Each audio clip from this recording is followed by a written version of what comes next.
Ooh, ooh, ooh. Ladies, gentlemen, gamers, but more importantly, Tower of God lovers, and enjoyers and enthusiasts of our lovely weekly check in for Tower of God. Not a reading this time, something similar to what we did last week, which is a Tower of God tier list in the making. And this time, this was actually suggested by you, the fans. Realistically, it was actually Pagoose, so shout out to Pagoose. Hopefully, he will be here for this one, because as always, we're doing it live. And I say we because it is not only I, the pseudo guide of the tower. I still don't know if I've graduated, but with me, I have my compatriot in crime, my unholy but holy guide, the original guide themselves, the one, the only, the hairline, the Adrian! Yo, what's goog? So, Adrian, we are here once again to do another tier list, as I've just said, recommended by the fans. Hopefully a quicker tier list than the last one, but Yeah, that's true. yeah, we had some behind the scenes stuff we fixed with the screen. We put some more stuff for eye candy for everyone. New POV cam as well. And we were kind of debating in a way like what to put for the pictures for the tier list. It ended out really confusing, so we just made them words. So apologies if it's a little uncouth or not as creative, but we feel like this will actually get the message across even better. But in general, if they didn't know already, Adrian, what are we here to review and rank in the tier list? Yup. So we're reviewing all the Tower of God arcs. We kind of split them in our own way because Tower of God arcs are not really like they're kind of fan made in a way because the arcs themselves, the way like SA writes them, it's like each arc is like maybe like a few chapters, but Besides they've all been Revolution wrapped Road. into like something. Huh? What's up? Besides Revolution Road. Besides Revolution Road, is that true? I Oh, think that I'm might be like true actually. 'Cause 40. Revolution Road is long, right? Yeah, like by itself. Yeah. So a lot of them are just kind of like their own, like they have their own titles or whatever. But like in the grand scheme of things, there's there's like a main plot focus, and I guess that's when like we kind of break the arc. Yeah, I don't know. It's kind of many. I don't really know if there's like any real thing for it. So we're gonna and we split it our own way too. Is the reason why I mentioned that because it might be a little different from like how someone else might interpret it. Like for example, one thing isn't even an arc really. It's we put here the what was it the Amizu Entire season flashbacks. one.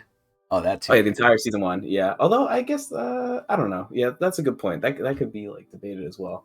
But yeah, the Amizu flashbacks by itself, which is like nowhere near the size of like season one by itself, is also like its own arc. We kind of consider it just so we could judge it on its own because it felt kind of like specific. So Yeah. yeah, This is where, similar to the first tier list that we did, which got split up into two parts, the tier list we're doing here is, again, mostly of our own creation, slash also taken from the fan suggestion as well. Again, shout out to yeah, Bagoost. yeah. But Comment help. yeah, I think this is way more just better as well because a lot of the arcs, like Adrian said, are very split up into like very tiny arcs, and if we were to review all those, number one, that'd be near impossible. But number two, I think it's better to just holistically kind of group them, which is kind of what we've did. Now again, there could always be some debate and similar to the POV cam, some deliberation as to what is in what arc. And I'm sure not everyone will agree, but I think most people will agree that this is pretty all encompassing. Now, for season one specifically, because we didn't read it, aka I didn't read it, we're gonna just kind of go off the anime for that one. So we kind of just bundled that one all up in one. And to answer the question that people keep asking, maybe one day we will go back and read season one. Maybe. But sadly, we're really busy right now, so. I'd be down to do that. It'd be pretty quick too. Yeah, season one, how many chapters is it? Like what, like 80 or It's like whatever? 80, I think is yeah. Yeah, I mean, oh god, if we do like 4 to 5 a thing. I mean, granted, we already know what happened, so how much can we Yeah. really like go? But like, how much can we stick on it? But we'll see. We'll see. Definitely open, but not anywhere for right now. But we'll see. But regardless, season 1 we kind of grouped up. And again, like Adrian said, we did take the Mizu flashback as its own little arc. We probably could have added more and maybe reordered it somehow, but again, for the most part, I think this is relatively okay and relatively passable. But aside from that, one thing that will, I think, become plainly evident once we start going through this is, I'm going to be honest, and this is where, I'm kind of glad I'm the pseudo guide. I really don't remember too much of this stuff, and I don't think Adrian remembers too much of it either. But Adrian's the guide; he's the original guide, so there's more pressure on him, and he went through it more times than me, so he has less of an excuse than I do on remembering some of this stuff. But hopefully, as we go through it, we'll remember more of it. But same way as the last tier list video, me and Adrian kind of have to come together and agree where to place these. Now, some people might be confused by the tiers here, and there's a reason for this. The lowest tier, which is the garbage tier, most likely, now obviously as we go through it, this could change, but I highly doubt it. That tier is really just there for show, to show that SIU has no garbage bad arc. All arcs in TOG are at least, in my opinion, okay or above. But I didn't feel good just, putting things at the very bottom. So we're just going to have the garbage tier there just to, be there and show that nothing in TOG is garbage. At least according to us. But we'll see. We'll ultimately see about that. So, I think without further ado, unless you have anything else to add, Adrian, on, I guess, anything at all, we could just get straight into it. Yep, I'm good. Okay. So the real question I have is, do we want to go in order? Or do we just want to go how it is? I think we should go in order. What is it called? Order of release. So this is where also, again, I might need your help, because I might confuse certain timelines of things. But obviously, I can't confuse much if we start with Season 1. So the big thing also we're going to try and figure out as we go along is, how do we really rate this? Because with the tier list for the characters, excuse me, I'm also still a little sick, so I might be coughing, but with the tier list for the characters, for the most part, we kind of tried to do it a little bit unbiasedly, although obviously that's a little hard. But we did it in terms of, not only looks for some of the characters. Each character kind of had their own specific criteria and tuning, I would say. And that could be the case with the ARCs here. But a big thing with the characters we did was we took the characters, and not only did we look at their looks and, maybe how strong they were, but one big thing we did was their story significance. I don't know necessarily how we could do that here. I mean, we can. But I think more so this is going to be more vibes based. Now, I'm not saying it's not going to include story significance either, but I'm thinking more of how jam-packed it was, how good it was, I guess just how good of a feeling we had from it, and maybe its importance in, I guess, maybe setting up and stuff. This is going to be kind of hard, man, now that I'm thinking about it, because more and more, I think, many arcs in TOG are good, but I'm not sure. But we'll figure it out as we go along, I guess. But once we start putting some in, we'll be able to slot them in the right spot. Yeah. Yeah, I think it'll get easier. Same as the characters. So let's start. Well, number one, do you agree with going chronologically? Yeah, I think it's the best way to do it. Okay, cool. So Season 1, all of Season 1. Where do we want to rank this? So, you probably have more of a saying here than I do, because I'm really just going off of the anime here, right? And we could kind of include anime as well, even for Season 2 arcs, I guess, although that might be more of a detriment than anything, so let's not do that, actually. Season 1, to me, I'm going to be honest, if you go into it knowing nothing, right, I think it's not bad. Now, this is where I guess I'm kind of going out of the scope of TOG here, and I'm kind of comparing it to just other stuff in general. Because, I mean, we have no basis here, so I have to compare it to something, which is, I guess it's competition. I would say Season 1 of TOG is honestly, I want to say okay. Honestly, this, from where TOG goes, and it's kind of an unfair comparison too, right? I think if you look at it holistically, and you look at all the arcs, Season 1 actually might be good. I don't think personally it goes above good. I think it's okay to good, probably good more than anything. Which is hard, because then, is everything just above that? But I think Season 1 is good, possibly okay, for the pure fact that nothing crazy really happens. It is a lot of setup. It's not bad again if you go in knowing nothing and you don't really compare it too hard to its competition, because it's not like a massive action fest. It's not like the craziest story. A lot of seeds are being planted which you don't even know. And I guess that's like kind of the magic of it as you go through Tog. And especially when you look back at season 1, you see all of the stuff that you didn't originally know how big a deal it was. I think going through it for the first time and just what it has to be either okay or good to me. I wouldn't say great because we have to start off, I think, tame, especially with season 1. But I would honestly say good just because it has so much setup. Honestly, now that I'm thinking about it, I'm saying good. I would say season 1 is an overall good arc. We get introduced to a lot of systems, and it's not like it's mind blowing you either. It's not like it's a lot being thrown at you. It's not too much. But again, looking back at it, you're like, oh wow, they really did show a lot, and you just didn't realize it. So, what do Mhm. you think, Adrian? I'm sticking Yeah, with good here. I like season one a lot. I think it's like really good. It gives us a lot of those. Like, first of all, it's introducing all the characters, which is like a big responsibility for a story to do because you kind of have to do that right, or else Mm. you're not going to care about anyone.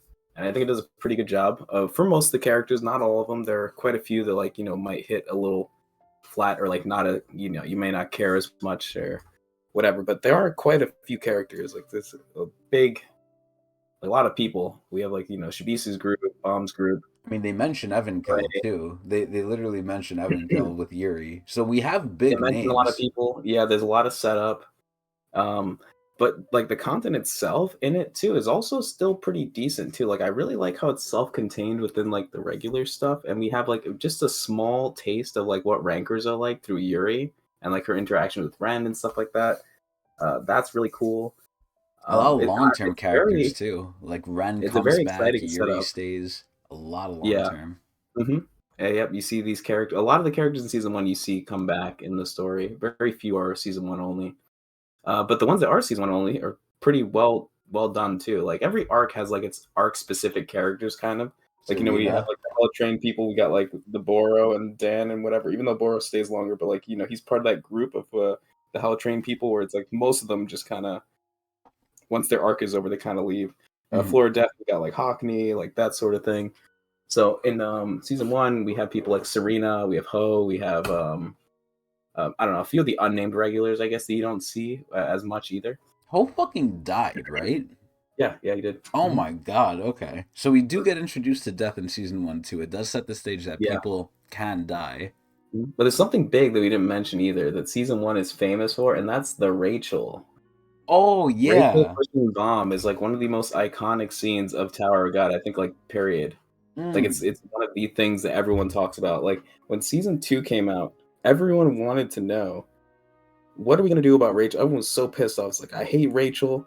We gotta see what happens to her. And I feel like a lot of the people who watched season two got very disappointed, at least in that camp, because Well, Rachel doesn't really do anything in season two, or at least not in the workshop at all. you know what's so So sad?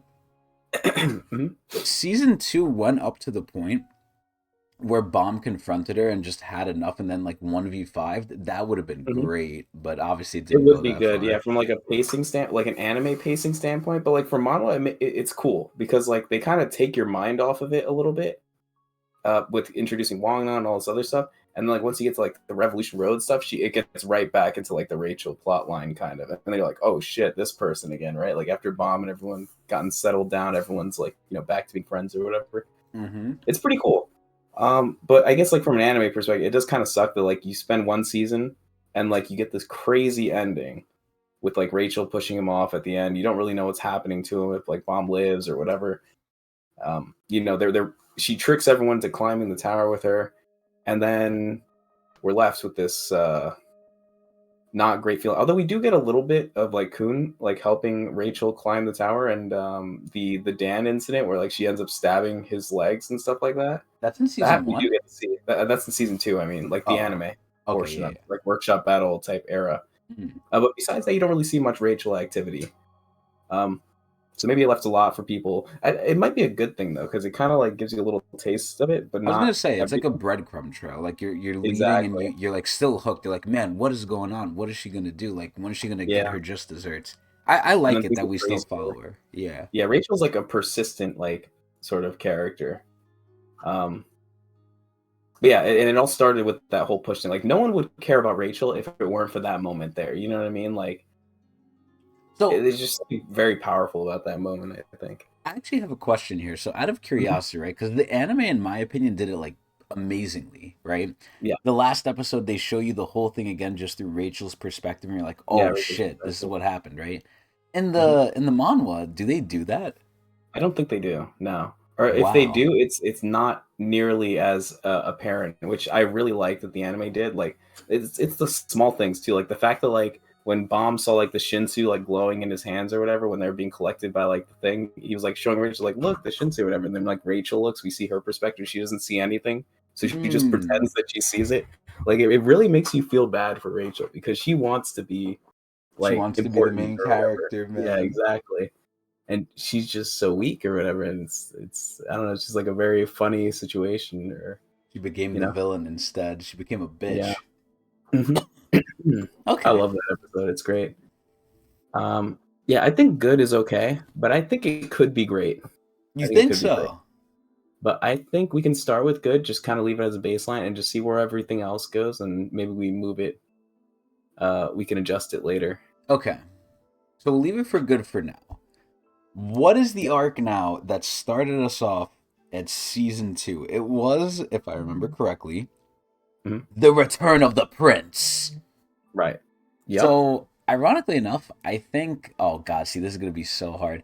I feel like it's harder to add like more tiers to this, but man, I feel like this is gonna be, oh man, this is gonna be so difficult. So, Yeah. Return of the So what is Prince, included here? yeah, from what I remember, right?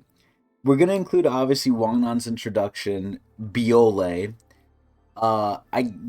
Is this going all the way towards Bomb v Love? It is, right? Yeah, yeah, and beyond, I think a little bit beyond that too. It goes all the way up to, I'd say, Right before Hand of Workshop Arlen. Battle. Yeah, okay. So Yeah, Hand of Arlen is the last thing then. I think so. Yeah, Okay, so is where wow, that's pretty meaty thing. Honestly, headed. I would say it's it's still a good arc because it introduces a lot of season 2 characters. And this is Hmm. still Hmm. where even in season 1, right? In season 1 I forgot to say this, like I thought these characters were cool. Not to say I don't think they're still all right. Like, I think a lot of these characters were cool, and it's especially a time where Coon was cool, right? Like Coon hasn't died yet like 5 times. He was still Hmm. actually succeeding with his plans. And a lot of Could these pop off in characters, season one too. yeah, he Like he did, did. he did really well in season one. Yeah, even in season 2 in the beginning, he was like still like a force to be reckoned with. Where Hmm. eventually, look what happens. But I think a lot of the same can be said for a lot of the other characters. It was still very self-contained. Like we didn't have an issue with a lot of power scaling besides Bomb, but that was the fantasy, right? Biole was still really fucking strong. You're getting like Fug introductions now a little bit. I would honestly say like Return of the Prince for like how it started too. It made you think like, oh man, where's Bomb? Who is this weird blonde kid, right?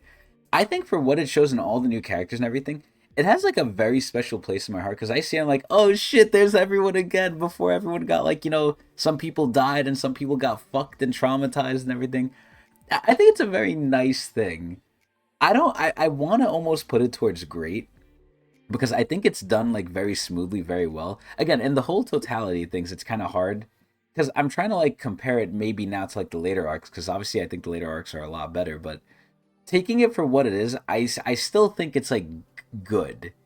It's almost Hmm. like season 1 to me, except I think just faster paced. And again, I didn't read season 1, right? But I think season 2 is just like, okay, we have our grounding now. We don't need as much legwork for like the systems of the tower. It's not really so much of like a teaching class. It's more of like, all right, a lot of the stuff is in place. Now we get to have some like more meat and potatoes in the stew, in a sense. I Hmm. do like all the characters, all the little subplots. Again, they're nothing crazy, right? Which is why I feel like I'm struggling to like put it in great because I feel like a lot of stuff is going to end up in great. And I don't want to devalue that stuff by putting this there. And now I'm kind of questioning what could even be okay at this point. I would put this as a strong good. Maybe great, maybe depending on what you say. You might change my mind here, but I think in terms of like just the content and what's happening, and we just get like more progression with a lot of things. I would say I like this probably slightly more than season 1 personally. Season 1 is good, don't get me wrong, but I think I like it more because it's less just setup, even though there is setup. It's more like, all right, we're getting into like more subplots, more action, and more just meat and potatoes. But what do you Yeah. think? Yeah, I think it starts a bit slow with the whole Wong Nan thing, but it picks up after we get to like the untrustworthy room and stuff like that. It Yes. has a lot like this arc, the way that we're like putting the bounds right now has a lot of stuff going on. So like the untrustworthy room, which is pretty cool. It has the love, the bomb fight, which is amazing in the manhwa. So that is Yes. like one of my favorite things. It had one of my Um, favorite things too, by the way, with the Love v Bomb fight. yep. Bomb was a menace in this shit. Like even in the Hmm. beginning when they were like testing everyone's strength, like Bomb was out here just shocking people. And again, we didn't fully know it was Bomb, even though we kind of did. And it's like, oh my god, this is the Slayer candidate. Yo, this guy's a problem. And then some people thought like he wasn't anything. Wang Nan was fucking scared for his life. Kang Horyang and everyone was like, oh yeah, how strong is he, right? And then when he Hmm. shows off his strength, it's like, okay, yeah, he's that guy, right?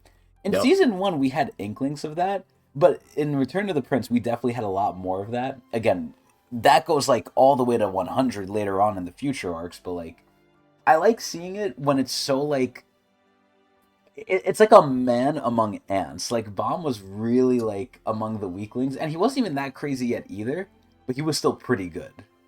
Hmm. Yeah, I agree. I'm trying to think what else we have. I'm trying to like do it chronologically. Was So we this when he have, fought Urek too? Is that in Return to the Prince? yeah, that's Zagena Flower. So that happened Oh, shortly okay. I after. gotta put Hmm. this to great then. I'm bumping this up to great. Yep. What do you think? Um, yeah, Zagena Flower is cool. We get to see.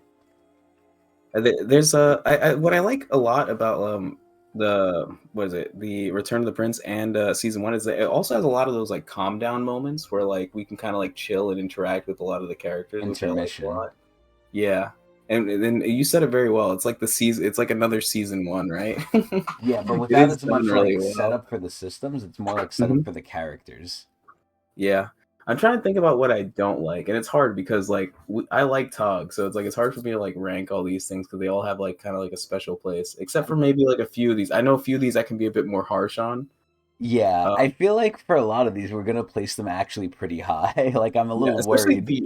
the older ones have like more like I guess nostalgia factor too, so I might like overlook their downfalls.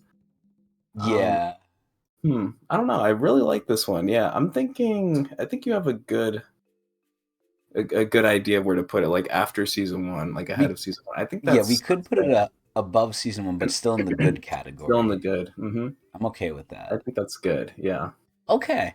Is there very anything you solid. and like you said, there wasn't much you could think of that you didn't like, right, about Return of the Prince? The one thing Yeah. I don't like, and this is kind of retroactive, so I'm not going to really hold it against it. I don't like, and maybe this is a good thing too, right? Wangnan when he was like fighting what's his face Lurker, right? He went on this Hmm. whole like I don't want to say holier than thou rant to Lurker of like I forgive you, I'm above this, blah blah blah. Hmm. We see what happens later on with Wongnan, and we're like, yo, where'd that go, huh? Like, Yeah, granted, he goes through a lot, but that I, moment was really good in the manhwa, though. I feel like the anime they didn't ruin it, but they didn't do it quite as well. I mean, that's just the anime in general. That's why I'm Yeah, trying not to think of the anime now when I think of I'm giving the season anime a two. +1 for that because they didn't ruin it. Like that shows how bad the anime is. It's like I'm complimenting them for not completely ruining it. Like it was bad, but it wasn't ruined. That's crazy. Oh my god. Okay, so Return of the Prince above season one, but slightly in the good Yeah, it's category. got a lot of sauce. Yeah, whereas like season one is like a bit more plain, They're but getting it like, ready. yeah, Okay. So the arc after Return of the Prince is workshop battle Workshop Battle. on the Bada bing, bottom. bada boom. Workshop Hmm. Battle. So where does this end? Where does this like conclude?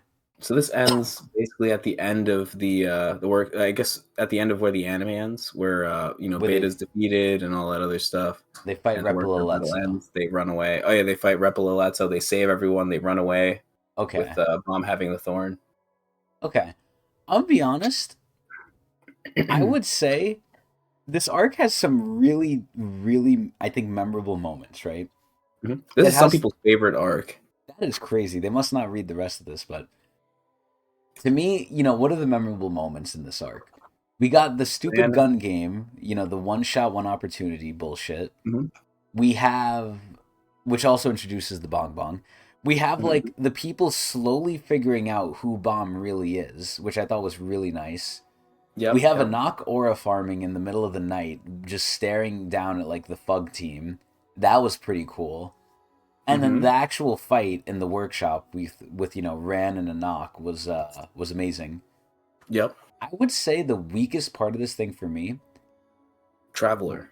Traveler. I believe it or not, I I think hate he was still Traveler. done well. I He I was think done well this part. Okay. yeah, I think he eventually just fell through and became ass eventually, sure. But I actually think, while he was introduced, he had so much potential. It's just he did nothing and he went nowhere. So his stocks fell. Hmm. But I'm trying to think. There is some stuff in this arc I don't like. You know what a big one is? Vargarv. Oh my I was fucking thinking that god. too. That was gonna Yeah. be the second thing. I- Number one, he was retconned. But number two, and the biggest thing is, man, this is where, and Tog has a bad habit of this. SAU has this bad habit, I feel like sometimes. He says something, and obviously we have to take it from like the POV of the narrator. Sometimes we can't trust the narrator, but man, that fucking Blood Tamara did not make your ass invulnerable. And Dorsey airdropped his ass, and that shit did not fucking work Hmm. as intended. Like Dude, that's Dorsey aura farmed on him, which is yeah, crazy. Dorsey fucked him, man, and I'm glad she did, but man, like it really like almost in a way brought down the workshop itself because okay, this is supposed to be a workshop item. The workshop is like very good, and we see in the future what they could really do, literally within Keto, right? They literally made life, like no joke. Yeah. But to have like these items show up, and the White Heavenly Mirror is cool, but it's more utility. It's a little weird. The Blood Tamara feels weaker than the other items too. Like out of the three items, we have the Bong Bong, the Blood Tamara, and the Mirror, the White Heavenly Mirror. Like the White Heavenly Mirror and Bong Bong seem like infinitely more useful than the Blood Tamara because the Blood Tamara is only combat, Yeah. whereas the Bong Bong and the White Heavenly Mirror have like a wide variety of uses, and it could be that the user just sucks with it and they never really expanded on the Blood Tamara. But yeah, it just kind of fell flat because like the one thing it was supposed to do and like appear so powerful for doing just kind of didn't work when tested. Yeah. I, So I against someone think who wasn't a jobber. exactly. I think overall though, right? Because I'm trying to think who's like the final boss of that arc. It's Repolletto. It's not really It's for Playhead, Vargarv. yeah. So it might have been like a redirection sort of thing because like we start the workshop battle thinking that Vargarv is going to be the main villain, but then it ends up that he teams with Fug and the main villain was always Reflejo or whatever. So it's like it kind of Yes. like switches around, which I like about the workshop battle, like because we're thinking that I mean we're never really on Fug's side, but we didn't think that Vargarv was like with Fug too. It was supposed to be like a three-way battle, right? Because like Yes. they ended up winning the gambling game. So it was Team Vargar versus Team Fug. But then Hmm. they up in the top were just buddy buddy with each other. So like we had to start from the bottom, like with the lower teams, and work our way up to get to bomb. You know what And I all with the will time say? limit of him being like melted. Yeah. The end was definitely cool. There was a decent amount of moving parts, but the one thing I'll Yeah. say is, and again, I'm comparing it not to other stories too. I can't name which ones because it's eluding me right now. But I know Mhm. other stories. Let's just say like obviously there's action in the workshop battle, but it's not supposed to be just straight unga bunga action. It's supposed to be like, a lot of tests, a lot of different games and stuff. And a Mhm. lot of scheming and plotting, so to speak, right? Where even Yeah. Kuhn assumed like a fake identity because he, quote unquote, died in the Hand of Ireland incident. From as far as everyone else knows, this is where I think this could have honestly been done better. I think there was like the obvious twist where Vargar's a part of fucking stuff, but there's other anime where I feel like there's more twists or other stories. Let me just say other stories. There's more twists, and again, I'm not saying Workshop Battle is bad, but from what I know and from what it could have been, I feel like it could have been more complex. Not to say it's simple, but Mhm. because we had the whole Beta coming into the game. I actually really like the fact that Beta weaseled his way into the game on like a technicality with the little like parasite thing. We had a lot Mhm. of nice Yiwa characterization. There was a lot of good parts, but I feel like they could have done a little bit more. But overall, I would say aside from just Vargarv being a shit and then the Blood Tamara being a shit with him, overall I would think it's good. I think and I'm not going to spoil it, but I think there's an arc that does everything the workshop battle does, but like 100 times better. And I think Mhm. you might know what I'm going to refer to, and when we get to it, you'll definitely know. But I Yeah, think the workshop battle was a good first try at it, and I think they did way, way better. And by that I mean SIU. I think they did way, yeah. way better afterward. But I Hmm. would say for everything, I mean, there's a lot. I would honestly put this above Return of the Prince. I don't think we're in great territory yet. I think we're almost there, but I think Hmm. this is like the top of good for me so far. Yeah, yeah, I agree with that as well. The thing that's killing right now is like it's hard to get the anime out of my head when I'm thinking about the workshop battle. It's like really like messing with my brain because I remember when I read this, I love this arc, but like now what's fresh in my mind right now is the anime, and that's just like those images are just popping in my head, like the slow frame, like Quattro trying to attack Bomb, and he just like That was slowly backs away horrible. or something with Yeah. like the knife attack. Oh my god, it was so bad. And that moment right there was like I thought was really cool because like that was the first time we saw someone like fighting while using bangs at the same time. Like Quattro doing that was really sick. And to see it animated like that was just it was really bad. So But yeah, I one, think Workshop Battle deserves some respect, yes. especially since it was Dishonored so awfully. So Yeah, one thing I'm curious about, are you comparing it or are you like taking into account the future arcs as well? Because I feel like I'm having trouble with that because I am. I am you, trying to. Yeah, you just mentioned, like Quattro fighting Bomb with like bangs and stuff, right? And I'm yeah. like, yeah, I remember that too. But then I'm thinking like, wow, that is such a simple fight compared to like some of the stuff we get later on, which, Yeah. I've always said this too. Tog, in my opinion, has a little bit of a difficulty with making the fights Hmm. complex, but we definitely got better from what they were. But granted, that's the beginning. Like we're still I like mean, early on. yeah, yeah, and these fight scenes, although they weren't, like, super powerful or anything like that, they were kinda choreographed pretty decently, in my opinion, like, there was some, like, dodging here and there, like, it Oh, in was the very manhwa, small and absolutely, short yeah. fights, but, like, I liked that small little fight between him and Quattro more than some of the season 3 type fights where they're just exploding shit real quick and, like, some person dies or whatever, you know what I mean? Like, Yeah, I season three like is the a more different hand-to-hand scale. type of fighting, which we'll get to in a minute because one of my favorite arcs is coming up soon, I think. Oh shit. So Okay. we'll talk about that later in terms of like fight scenes and stuff. Okay, so Um, workshop battle, good. I think Top of good. yeah, I think we're happy where we put it. Yeah, Okay. we're being very conservative so far. I know. I know it's gonna be like this is gonna be terrible for like the fans to watch because I know everyone has like their own favorite standout thing, and It's I the want to put same. all these very high. Yeah, it's the same thing Uh, that's gonna happen with the character tier list. There's gonna be some people that are hmm. gonna disagree, but that's just how it goes. Everyone has a different Yeah. opinion. So far, this has felt harder. Feels like things aren't slotting Honestly, in yeah, naturally so far. All yeah. right, what is next? That is a great question. So I after think the it's workshop Revolution Road. battle, I think so. I think that's what we go Mhm. into next. I'm gonna be honest. I barely remember Revolution Road. I think cool things came in Revolution Road. What I do remember is Akka, Sachi a little bit, The Boro when he was crazy still yellow cool. ball. The crazy yellow ball was a big one. Yeah. I think a lot of it just dragged on extremely though. They did something I Mhm. remember to this day though. In the beginning I always said too like, "Oh yeah, Tog is kind of soft, they're not really like that like gory or they're not really killing people." And then the start of the arc, we literally have a train filled with just dead fuckers. I'm like, "Oh, Yeah. okay, damn."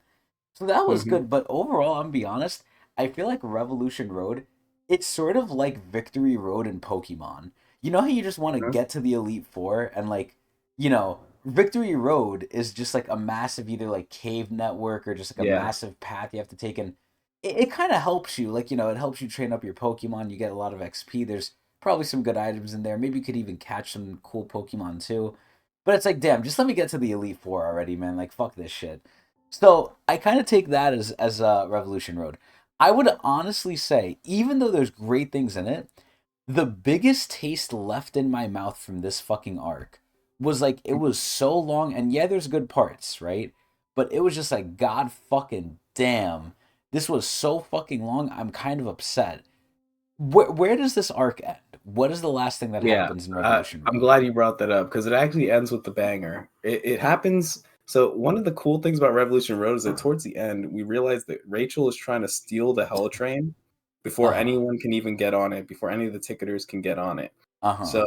they go through this whole thing where like they're distracting people, and while they're distracting, they have Parapo who's gonna like ride the train or whatever. Bomb and friends figure out they get past the the guardian guy or whatever and start chasing up I after hated them, that right? bullshit, by the way. That Guardian, like, I'm Yeah. remembering it now. It was okay, but it was more annoying. I was like, holy shit. Yep. Well, they get past him and they start chasing him up the stairs. I think Huarun ends up fighting Angel for a little bit. She Yes. loses to Angel. Yes. Um, Bomb pulls up, but when we get to the ceiling, right, and we get like Yeah. the crazy fight where like Bomb meets Rachel for like the first time since season one, He asked her, like, yo, and he what's has like good? this whole like anime rage moment. Like it was a really God. good moment too, where he flares the thorn. Like I have never seen the thorn this stiff. Yeah. It was it was flared out and it was exploding the whole time. Like it was a meteorite on his shoulder. It was It is crazy. it is so He tragic broke because Daniel's back in the yeah. first interaction with him, or Oh like my, he couldn't feel his legs. He had to like use his soul powers to like heal them. stitch them together. Yeah. Oh Hmm. my lord. Dude, and Yeah. even Bulbasaur was like, "Oh yeah, I'll handle this." And he was doing good at first, but like Hmm. Bomb just said no and he overtook him. My Yep. favorite part is that's the first time Bomb was like he like pushed his foot down like no. Like you're good. I Hmm. think I remember him vividly saying like to Rachel like no, you're gonna stay here. You're gonna answer my Yeah. He questions. says you're not going anywhere. Like holy shit. Like Then like the screen's black and everything. Like, dude, he is pissed off. oh my god, it's so sad because that part is honestly one of the best parts in like anywhere close to there. It is amazing. Hmm. But I So it's all still built up just for this one part here yeah, that I think pops off. I still say though because the buildup was so fucking long and I really don't Yeah. remember most of it. We got introduced to Sword Senpai now that I'm remembering it more though, but Yep. like Yep.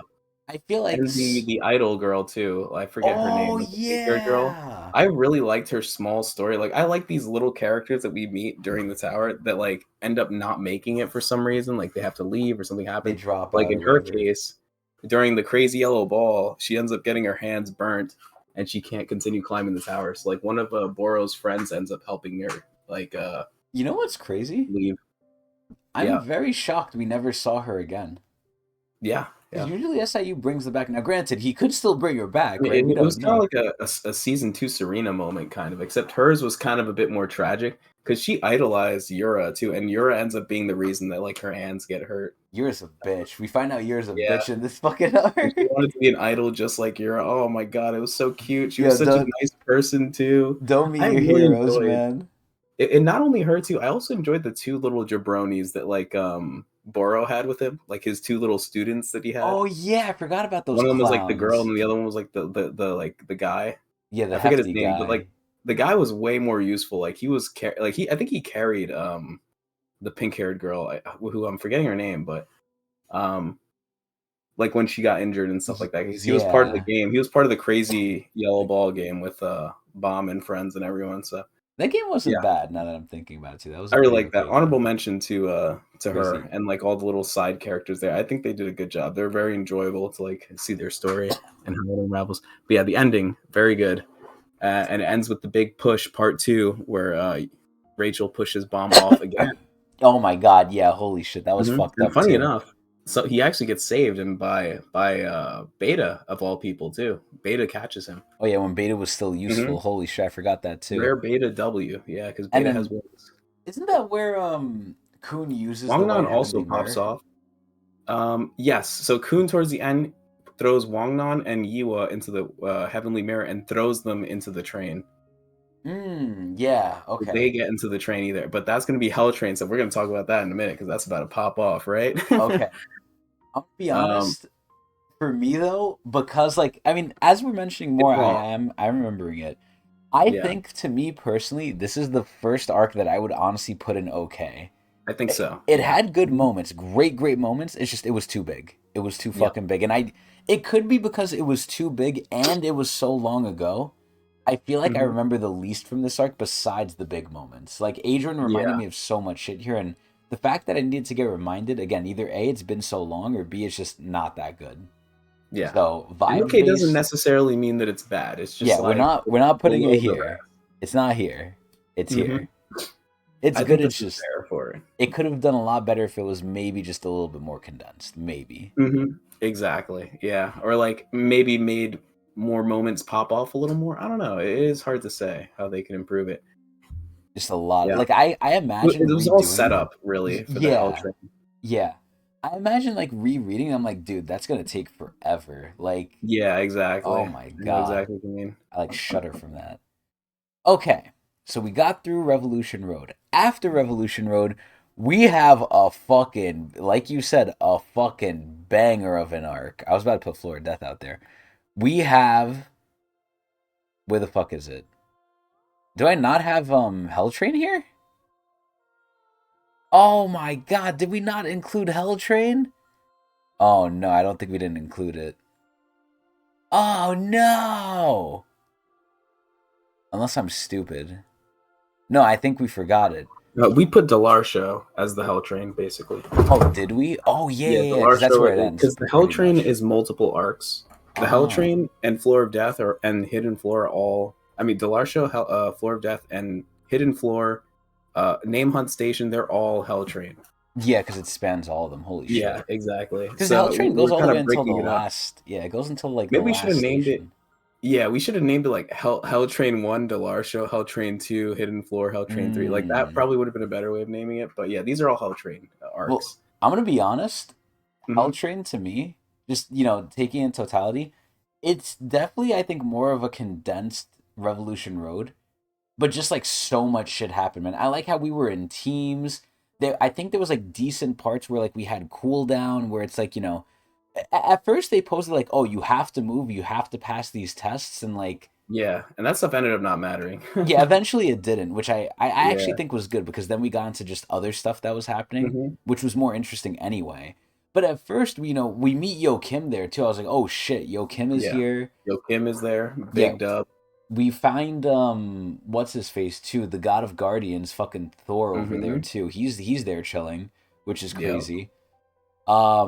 I feel like just a lot of characters are in this shit too. Yuri eventually breaks into it and Yep. she's roaming around. We get the big introduction of fucking White just roaming around too. A massive introduction with him just like Hmm. ganging Wong Nan like fucking crazy. Uh-huh. Yeah, Wong Yan tries to pull a fast when he almost cuts Wong Nan's entire arm off, Yeah, Jesus Christ. leaving just a little bit left. If he did, do you think Wong Nan would have like regrowed it or like attached it? Because we know Wong Nan is different. Like he's built Yeah, I different. don't know. I think it would have exposed the fact that he could heal a lot because right now people are just think he's weird. I think like people would notice that Wong Nan is strange how he can heal so well, Uh-huh. but also healing in the tower is kind of like a weird thing. Like a lot of things can basically be healed. It depends. I don't know. It's kind of like in a weird position where like Wong Nan is just abnormal in an already abnormal system. So, but if he cut it off, I think it would be the turning point where it's like, okay, maybe this guy's kind of crazy. Because like whenever limbs get chopped off, usually they don't return normally. Like even Gustang, when he gets his arm chopped off, goes to for the be prosthetic. to be fair You though, know, that was his was from disintegrated. it was also from Disconnect too, to be fair. Yeah, but like after his arm was cut, it was literally like deleted from disconnect. So it's like he couldn't Oh put it back yeah. on if he wanted to. He'd have to He grow did it back. sacrifice it though. He did Yeah, sack it. yeah. So maybe It there's an was with argument he could have intent, put it yeah. back. So Yeah, but Wong Nan, in his case, he would probably still have his arm. that was He would crazy. have to reconnect it somehow. Who would do that? I don't know. But I think with his powers, honestly, You just shove a it big back stab in in. the heart. If he just puts it together, it might just heal itself. Yeah, over time. You just sew it together like Like put a cast on it. Frankenstein. Yeah, Knowing that'd be a Wong very Nan, strange yeah. thing to watch, though. But yeah, So overall, we meet Albelda, we meet the siblings, we meet hmm Vicente. we get the final Vicente, showdown between him and yeah. White. Like this Uh, is a lot of stuff happening here, and it's all amazing action, I would honestly action-packed say stuff. this is top tier. I think This Hell is Train also is the top death of tier. Arc Prince, Raptor and Prince happening yeah. here. I'm pretty sure, Oh if my not a little bit god. after, maybe I don't remember exactly because I I, know Prince I and would Arc count Raptor it. die. Actually, it might be after. It might be after because I know the Delar show they're being rescued by Bomb. The Delar show is technically covering more than the Delar show, though. It's kind Hmm. of covering after. It could also include the Yuri versus Pedro fight, which was really good, I would say. Even though Yep. it wasn't really a fight, it was more of a beatdown. It was like showing off Yuri, but which was cool Hmm. too. We get like more like talkings about Karaka as well. Oh man, yeah, I think this is Yeah. top tier. I think Delar this. show's goaded. I love the fight between him and White. It just feels so one sided because like at first we're like shit. Well, White already has because before the Delar show we were doing the setup basically, and we're like we have to keep White away from his siblings at all costs. But then the Failed. exact opposite ends up happening. Yeah, they failed, and everyone ends up getting captured. Even Vicente, who had like this whole crazy plan and was looking really good, but it gets reversed by White or Joaquin, and Vicente gets pulled in too. So we come into this thing where like we're already at a disadvantage, and the game requires Bomb to save people, which Bomb is gonna like Yeah, put it's his himself at a huge weakness. disadvantage to save people. Oh my Joaquin god. mentions he's not even gonna save the enemies on his side, so He doesn't even give a shit. yeah, and then Bomb is like, "Well, I'm gonna get everyone," and so he puts himself at such a disadvantage, and like you're feeling like, "Oh my god, we're so cooked right now," and But it worked still out. It he worked still out. pulls through. Yeah, it's He crazy. impressed Albelda with all that shit. Yeah, Abelda becomes the turning point and gives him the souls so he Which, can by win. the way, Bomb never beat White. He just pushed him. Like Yeah, White he was just more knocked him back. beaten. Yeah, my White was more beaten by his ego. Like he was like, "What Yeah, just happened?" Bomb won basically because he got more points, and like White Yeah, wasn't really participating in the game. that is so wild. Oh my god, this was such a hmm great arc. We got a lot of the So it didn't backstory too. disrespect White either at all. Like it Yeah. was perfect. Like everyone kind of like did what they were supposed to do. It's just such a good arc. It's amazing. We got the backstory and I think conclusion for like Rowan and them from Akka's side and Sachi's side as well. So Yep. that was the start Stealing of White. Boro. Yeah, that was the start of Boro Yes. being like, like not really doing anything anymore. Yeah, exactly. But it was a good ending to like all those Hell Train people. Yeah. Yeah, yeah, with Big Bomb fan of that basically part. eating them, but yeah. I would say yeah, I would say top tier for me. What do you think? Absolutely. Yeah. Perfect. All right. So after the Hell Train, or I guess in between the Hell Train, technically, we have what was it? Name Hunt. Yeah, name hunt. Okay, Name Hunt. Do you want to start this one off? Because I know you really like this one. Or Yeah. do you want me to This start it all right, off? full disclosure, this is my favorite arc. Oh shit!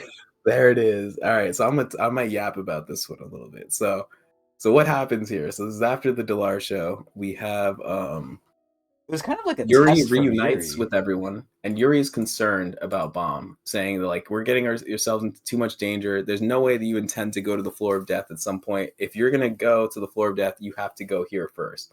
So Yuri essentially puts a challenge up for Bomb. It's A like, we'll testing ground. claim, yeah, exactly. Basically, take over the Name Hunt Station, or in other words, like claim the name of Kaiser, the leader of the Name Hunt Station, or the Poppy ruler of the Name Hunt Kaiser. Station, and you'll be good to go. And He'll let I'll him I'll like go. I'll let him go to the floor of death. So Well, that's technically, what she'll we go end up with him, doing. really. But the twist is that as they arrive, it seems like Shibisu's team is already there. So we're like, oh, cool, this Oh, is the gonna make things reunite. easier for us, right, guys? Well, turns out it's not a good situation because Endorsi already lost her name to Kaiser before they arrived, and she's plotting to get it back. So now, in order to keep Endorsi's name, like her name as like a princess and all this and that, and so she doesn't lose face, she needs to beat back Kaiser. But the issue is that Bomb needs it as well, because Bomb needs Kaiser's name as well. And it's not like Kaiser's just going to give back Endorsi's name. So only one person can get Kaiser's name, and Endorsi getting her name back in return. So it kind of causes this issue where, obviously they're kind of like beefing with each other. But the best part too is that Shibisu, as team leader, is like, well, I'm going to stay on Endorsi's side for this thing. And basically the whole teams end up being at each other's necks. So like the season one gang are just immediately vouching for their closer homies, which I love. And there's Here, Hots versus Poon in this whole thing. There's like the Endorsi seduction moment within this thing. my favorite part Oh of the man, entire arc. it's so good. So my And question is, mhm, with Endorsi losing her name, yeah, I remember I think I asked this too. Can she even challenge Kaiser? Because doesn't Kaiser just have like full dominion over her? right. So technically she does, but Kaiser doesn't really care, I guess, about it. Like she's not really abusing the power of it. She's kind of just letting Endorsi do whatever. So in theory she could, yeah. Mm. But Kaiser just never opts to like make her a slave or whatever. So she's just nice like that. I guess so, yeah. She's up for the challenge again. Okay. We Yeah. also get introduced Um to the twins too. Yep, the twins, the Lopabia twins. And and how could I forget her Kaiser has these 10 bosses or whatever in order to get to her, right? Was Most it of them 10? jobbers. I think it was 10. It was some amount. It was probably 10 Damn, maybe. because only a couple of them really matter. And we don't even see a lot of them because a lot of them Shibisu's team already dealt with. Mm. Some off screen and some very quickly on screen. Because their goal for Endorsey to get the re-challenge is to beat the bosses. Because Endorsey fought Kaiser very early on. So it's kind of interesting because we already know, or at least and Shibisu's team already has a lot of intel on like what Kaiser can do, and like Bomb's team are trying to get that information from Shibisu's team, but they don't want to give it because they don't want to give Bomb the The advantage. advantage. Because even in Hmm. Dorsey said, I remember, like, oh Yeah, yeah, if I fight her again, I'll win this time. Like, yeah, she and Dorsey knew. was confident that she could beat her again because the reason she lost is because she didn't understand her abilities. And that I love that so much because especially since we get to we learned this early, we're thinking like, well, how could this be that like the like well, I mean it's not like the craziest thing to think, but you're really starting to think is like, well, why would knowing this also change it? Or you know what I mean? Like what's so secret about like so it must mean that like she's not stronger or like explicitly stronger than I Endorsey was gonna maybe, or say like it's one of the first it must be times. some sort of trick. Yeah, it was one of the first times that's not just, hey, I'm stronger, hey, I'm gonna blast Hmm. you with more Shinsu. It's like, oh, I actually have to think now. Exactly. The main villain is not like some overpowered person. They just have something, some sort of gimmick that Mm, makes them win. And in a situation where it's like the name hunt station, you only need to lose once for you to be essentially useless. fucked. Where like you can be taken as like prisoner or whatever, and be nameless. Mm-hmm. So that was a really interesting part of it too. But I never mentioned, we also have Iniesta, who becomes a huge thorn in the side. It was like one of the only bosses who's actually worth something. Ends up stealing the Sword Sim sword and basically wreaks havoc all over Oh yeah, the main team. I Just forgot basically about that wiping shit. everyone. Yes. And the only way they could beat him is that they had to gang up on him. He's just such a funny character, and it's great because we just got off seeing like one of the REA characters, like White, giving Bomb such a difficult time for like another one who's like kind of like a sideborn He's and an like kind of offshoot, thrown away yeah. from his family. Like He was his not a family never really gave a shit about him. he was not a main branch either. He was not Yeah, like a main and branch REA. So he's a weakened REA, technically. exactly. And he's still mopping them. Like, Yeah, holy carelessly, shit. like just beating everyone, like Rack and freaking. I think Yura ends up losing to him too. Like they all, because they were all there when Sword Sim got the Sword Soul. Like once he got it, it was cooked. Oh my And it took god. Ran and everyone else jumping him to like finally defeat him. Yeah, that And shit was yeah, unfair, man. it was completely unfair. Justice And for it's my sad that he homie. died too. Yeah, Yeah. Hey, listen, we didn't see a body. He could still be alive. Just right. like He they like fell j- off like some great height or something like yeah, that just after. like they say for fucking a Chang, man. They think Chang's Mhm. still alive, so is Iniesta, man. Sure, man. We had the great moment too with Rand speaking of like what he's supposed to do or how he was trained to fight the REA. Like, there's just so much aura with the REA, and Rand makes it up too for like the Coon family and like the rivalry between them. I love it so much. That fight by itself was already great too. Yeah, Ren turned up in So, that arc, and also hmm we had I mean in the beginning he literally fought a counter and won. But yeah, the Earthman. yeah, aside from that, we also see some nice Anaka and Shibisu moments too here, where like Anaka's Hmm. like very much attached to Shibisu now, which is very Yep. cool. Yeah, Um, Shibisu pops off too, just as a team leader too, which I love. Like I mhm. love just seeing like the old characters all grown up and like angry and upset with each other. It's great. That was such a plot twist too. You're like, oh wow, it's the season one squad. We're gonna have such an easy time. It's gonna be a Hmm. great team up. No, it's the exact opposite. And again, best moment ever. And Dorsey asked Bomb, like, oh yeah, you'll help me, right? And she did not expect Bomb to say no at Hmm. all. And when Bomb said no, and granted, he was very respectful about it, right? He did not Yep. like, he wasn't rude or anything. But and Dorsey got her world shattered to the point where she like broke mentally and said, if you don't help me, I'm going to make you my slave and you're gonna help me. Hmm. And I'm like, damn, it's And she it's tries to steal his name right yeah, then and there. and think about that, right? They're in the bedroom and like they're making noise and everyone's like, yo, what is going on? Hmm. And the best part is, right? If this was anyone else, Dorsey would just like kill them. Like knowing in Dorsey, she would like not give a shit. She wouldn't think twice. Maybe if it was one of her team, she would like, just beat them up or whatever. But because it's Bomb and because she likes Bomb, she's like, no, I'm gonna make you my slave. This was like almost a glimpse at like the Gunner arc. I was so happy by that. But Mm-hmm. even the fight between Kaiser was really cool. There's even moments where like Bomb has the opportunity to like save some people. Kun tells him no.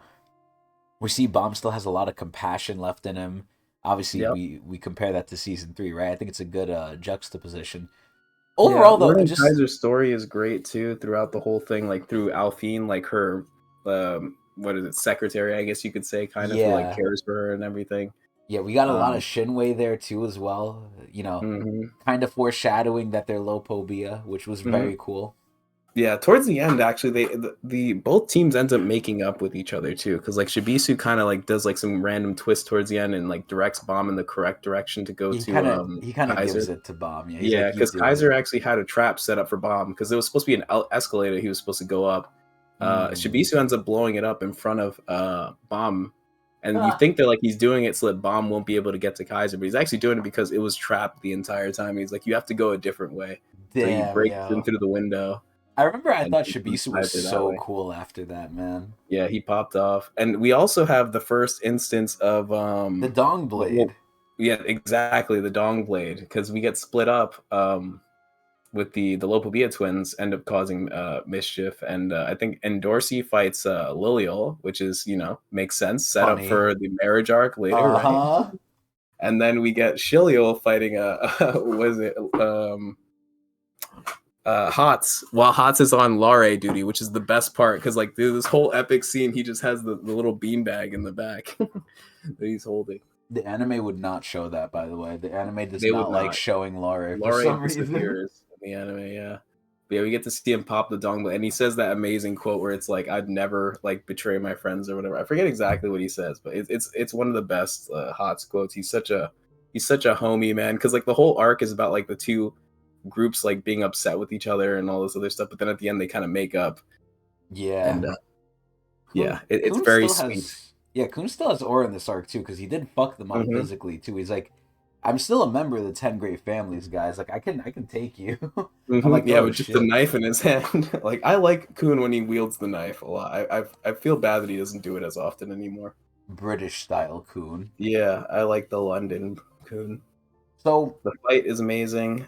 We get to see like Bomb struggles through like all of Kaiser's gimmicks, like the absolute defense, the fact that she can switch places with her Shinwei, and her Shadow Wolf Shinwei thing. If it bites you, yes. it causes like damage over time. So Yeah. she basically stalls you out, and that ends up being like the main gimmick thing. And then we see Jinsung really coming back in too at the end there. Jinsung like shows up to like get Bomb as well.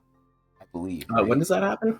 Right at the end. Like he's there at the end, right? He's there I at think at the the end is when Karaka ends up blowing up shit, and then Yuri has to do like the Rose Storm to distract him. Because remember they have to get Oh brain. yeah, that was here too. Hmm. Nah, but And wasn't this is Jinsung here after at the fighting end? Kaiser. Like everyone's like all weak and beat up. Hmm? Yeah, but wasn't Jinsung here watching him versus Kaiser?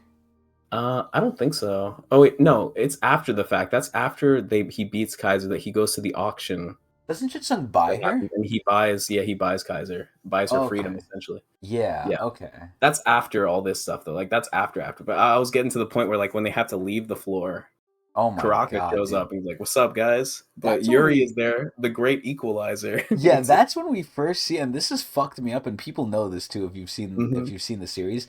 That fight to me set the standard for what rankers do, and that was so like bad in terms of Dude, the like, amount of AoE was insane. yeah, Like like freaking rankers Yuri cannot do changed that. the entire floor. Like Mm-hmm. we did not know she'd be capable of that, and she never ends up doing that again. But whatever.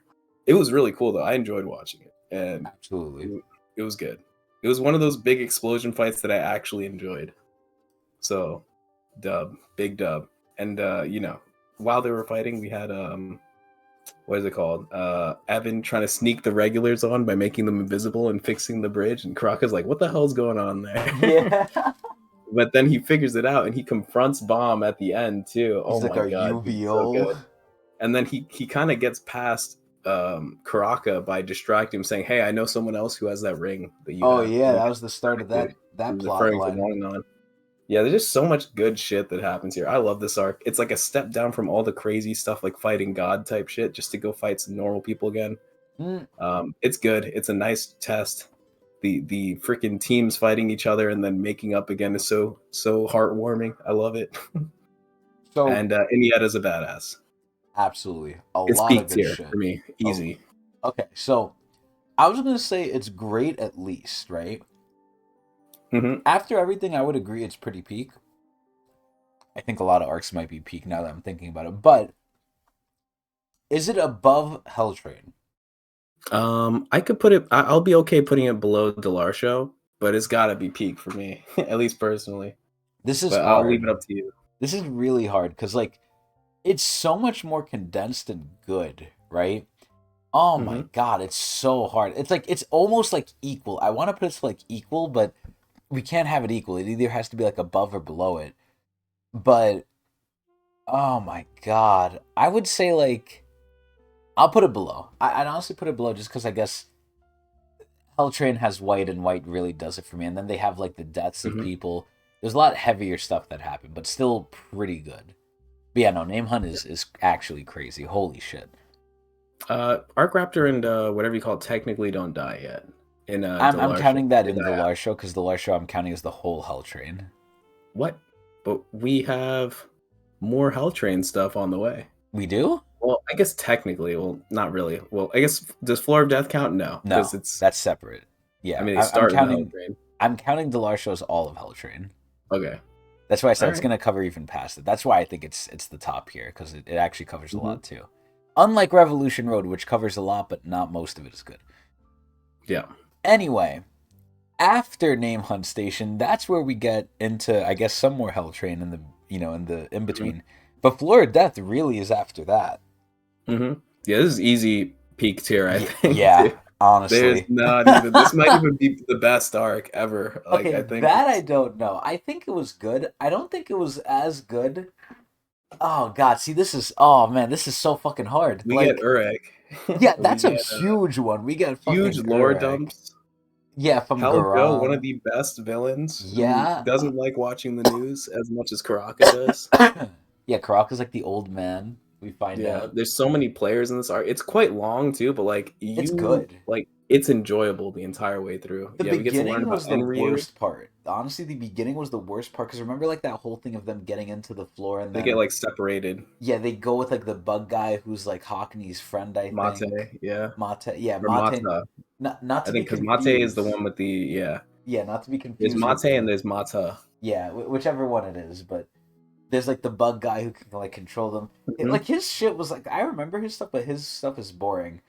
Kun Hmm. had the Enocore at this point, which was basically powered by the battery that is Beta. Like Beta became a Beta, battery yeah. at that point. The item person. Yeah, Yeah, he had the decision between being an item and a human, and he chose being an item. what a tool, bruh. What a fucking tool. But yeah, no, Floor of Death is actually insane. Urek comes in, Gustang is involved. Rachel almost fucking died as well, Hmm. and Gustang saved her at Bomb's request. We had the Stingray get attached to her, I think. We got mention of more thorns. Again, Urek Yuri is there. activated 13 months at the same time and had to get rescued by Garam. We find out a lot about that too, like the 13-month stuff. The probably one of the Hmm. biggest lore dumps is in like this arc, honestly. This is where we learn about An Jihad too. Oh my god, yeah, that's the And start of when Jihad I started season. saying it has to be Anja. Yeah, exactly. Holy There's shit. just so much stuff here.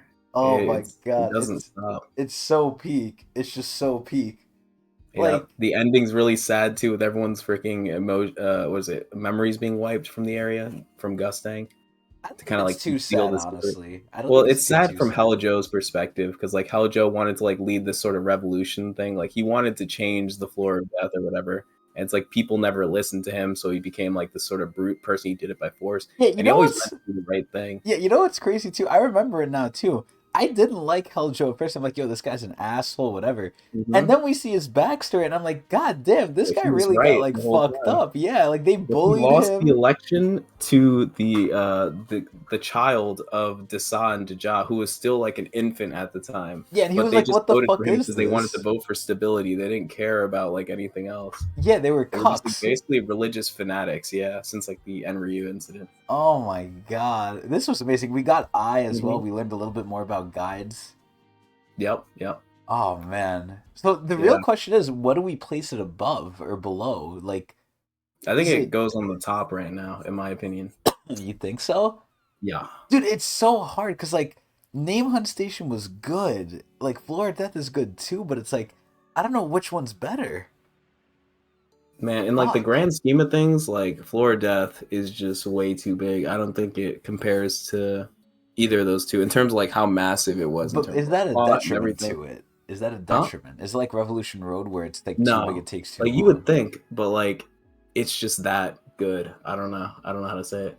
Oh man. It's just that good. And it's not even my favorite arc. Like I love this arc, but like I'm still like a name hunt station is my favorite. But like I think just objectively, I think Floor of Death is just one of the best. So you're saying Name Hunt is last on the top tier right now?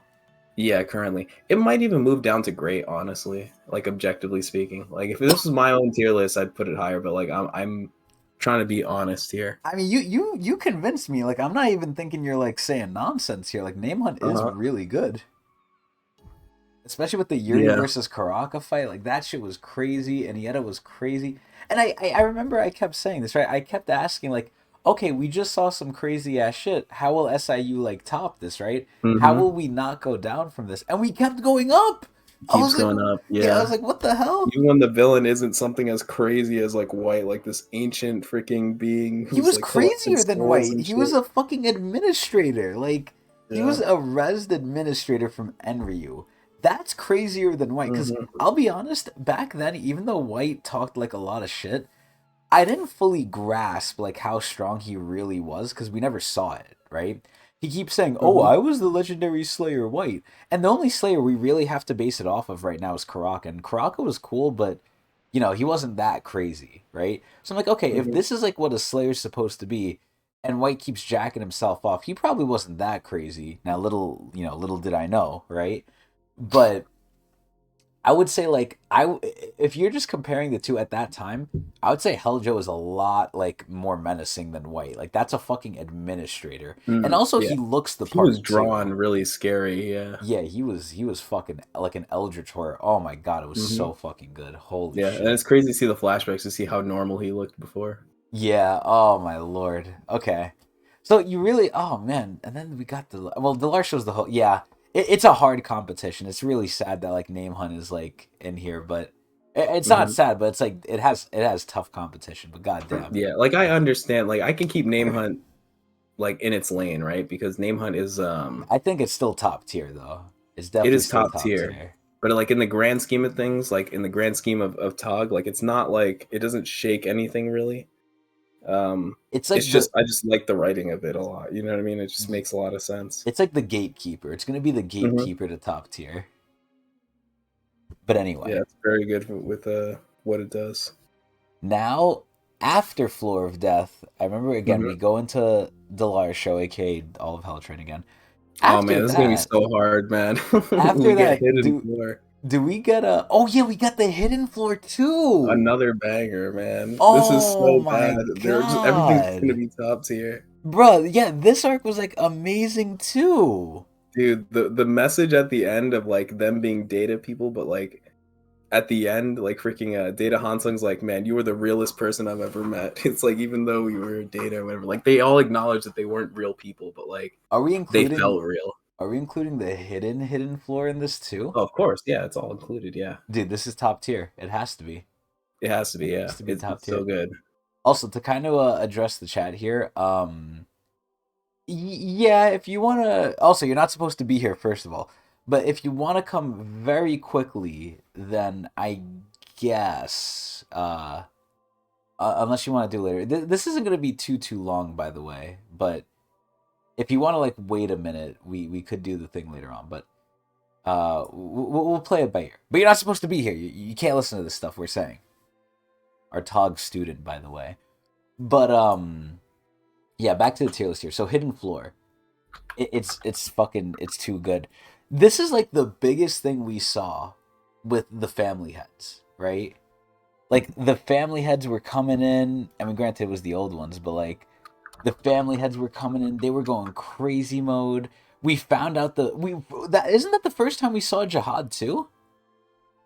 Yeah. Hmm. Holy shit! We Even see his though it was data from Data, too, which is sick. We get to see the background. Data Machine is oh freaking my amazing. god, it was too good, bro. I will say this: I do All think the Data Hidden, Kun family members. yeah, I do think Hidden Floor did drag a bit though with the regular Hidden Floor, right? Not with Uh the huh. Hidden Floor. The Hidden Floor was like crazy. Yeah, yeah, We had nice Euro lore as well. We got Euro backstory in there, kind yeah. of That humanized was there. great. Yeah, that was like a really messed up story too. Like how like they were like cursed people, so one of the kids wouldn't survive, but they would survive in the data floor because they could just like take their genetic data and like create a copy of them. What Yeah, ends up happening is that the big breeder's like, well, I want to be a real person, so she ends up taking the child essentially, or becomes the child and like pretends to be like a new person and tricks yeah. the mother, but the mother figures out and gets Ooh. very upset about that. We also still have Urek in this arc too, in a certain way. Yep, yep. Data Uric, all Wasn't deleted he? shit. Yeah, wasn't he like the like ending like part of it too? Like he was the one who said like, yeah, I'll just like nuke the thing essentially. Something like that, yeah. Well, I don't remember exactly what his role was, but yeah, he was like kind of like towards the end sort of thing. I think he was just like Dude, I don't remember. the solution to like nuke the whole place or whatever. I think Yeah, well, because he well, wanted to die. Edwan also had Data. Edwan also had, or was it Data Jihad? One of them had a certain code thing that they could do that they got from Data Gustang actually before he disappeared that deletes the whole floor. I did not even remember that. Goddamn, It was yeah. like some sort of thing that he got from Gustang. I think the Speaking of which, story. this is where we learn about Shinsu quality too Oh yeah, through because the Edwan training teaches him. Yeah, with Edwan. Yeah, and then this we is also like learn a the lot about people's backstories as well. Like Kun and Dorsey and Bomb end up like riding like a boat together or something like that, and they end up talking about each other's backstories, which is like really nice. I We think learn more about this Dorsey. yeah, this is the start where Kun in my opinion degrades. Like if I Mm. was to ever pick a start, this is it because they give Kun a really good potential and then it just gets wasted because he's Kun. Like he just doesn't do Oh, it. the mortal enemies too Oh is yeah, a yeah. big thing that was sick, dude. And The Dorsey's mortal enemy snake. just being her helper the whole time. Yeah, he was and Really he funny. you know how cool that is that like there's these characters that like are smart enough to where like they play Hmm. the system. They're like, Yeah, yeah, I'm not supposed to help you, but I'm just gonna kill off the part that turns into the enemy for you. exactly. Because Like that was he can crazy. segment himself. Yeah, it's like Yeah, whenever the code tries to make him attack in Dorsey, he just kills the piece of him that like is is doing being it. defiant. Yeah, Yeah, and then like you and said, then we he's had fine. what is his name? Bodice. Yep, Bodice. Bodice was very cool. I like Bodice a lot. He was the homie. And Data Kuhn's mortal Hansan. enemy had to fight his cousin or whatever, Kuhn Kasei or whatever, ends up Yeah. stabbing him, which is kind of crazy. Oh my But yeah, you're right. god. This is the part where Kuhn ends up being useless because he ends up getting frozen right after the end of the arc. And Yeah. Dorsey tries to make not Dorsey. Rachel tries to make an attempt on his life. And Oh my Dorsey gets some god. funny moments here too, by the way, because she gets transported to the wrong, like she gets transported to the hidden floor off the rip, Oh and then goes yeah. in essentially as a big breeder, like a pseudo big breeder, Oh because she shit. has like the power. She turns herself into Icarus and can like do all kinds of crazy shit. She actually Oh, you mean joins. Rachel? You mean Yeah, Rachel? Rachel. Yeah, Rachel. You said Rachel Dorsey. joins the. Oh, whoops. Yeah, she joins the like the homies and stuff. Like she meets Bomb and like kind of becomes part of the team a little bit, which Bro, is what kind of could cute. have been? What could Yeah, have fucking been? Oh my like the fucking longest time god. she was an ally. Yeah, and it looked like she was enjoying it, just hanging out with them. Oh my She god, was also man. very suspicious at times. God. Oh my god. This arc is so good. We can't forget about the fucking tit either. Yep. Oh my god, dude, the standoff with freaking Cooney's like, wait, nobody touch it. He's like, yo, it has to be doing something. At least Coon peaked before like the downfall, right? That was a great Coon moment. Yeah, but Just him overthinking things. ever since Edwan was like, oh yeah, your quality's actually ice or whatever, right? He was Hmm. like, "Oh, cool. I'm just never gonna use that." It was so Yeah. fucking dumb, bruh. It was so fucking dumb. But the Hmm. real question with all this stuff, again, Matt, like, you know how much aura We there even talk about was? the fight, the bomb versus Jihad. Jihad, yeah. Oh my fucking Data god. Jihad. I was about to mention, like, the first time they saw each other, that shit was cool because we were about to get a lore drop, but like Data Jihad Uh-huh. started picking up, like, oh, who is this guy, right? Like, he started Uh-huh. like, didn't Bomb mention Arlen, and then that's when Data Jihad was like, oh shit, like, what the hell? Yeah. Hmm. Like that, Like, like, how do you know the ruined, name? yeah, that ruined like everything, like, instantly. Oh my god, man! Now that's making me think. Like, what does Jihad, like real Jihad, know, man? Fuck. Like that's like overarching, like long term lore that we want to like find out, and we got like a Hmm. glimpse of it there with Data Jihad. Oh my god! But yeah, no, that fight scene was insane. Isn't that the first time he got the Thriosi powers? Um, That's when he grew the horns, didn't which he? ones? Yeah, the horns. Yeah, yeah, that's it. One of the I think cooler so. transformations compared to some of the Hmm. later ones, honestly. Agreed. Oh my god, man, this is hard. Like, I think it's above Name Hunt Station. I Hmm. might honestly. Oh God, man, I don't know.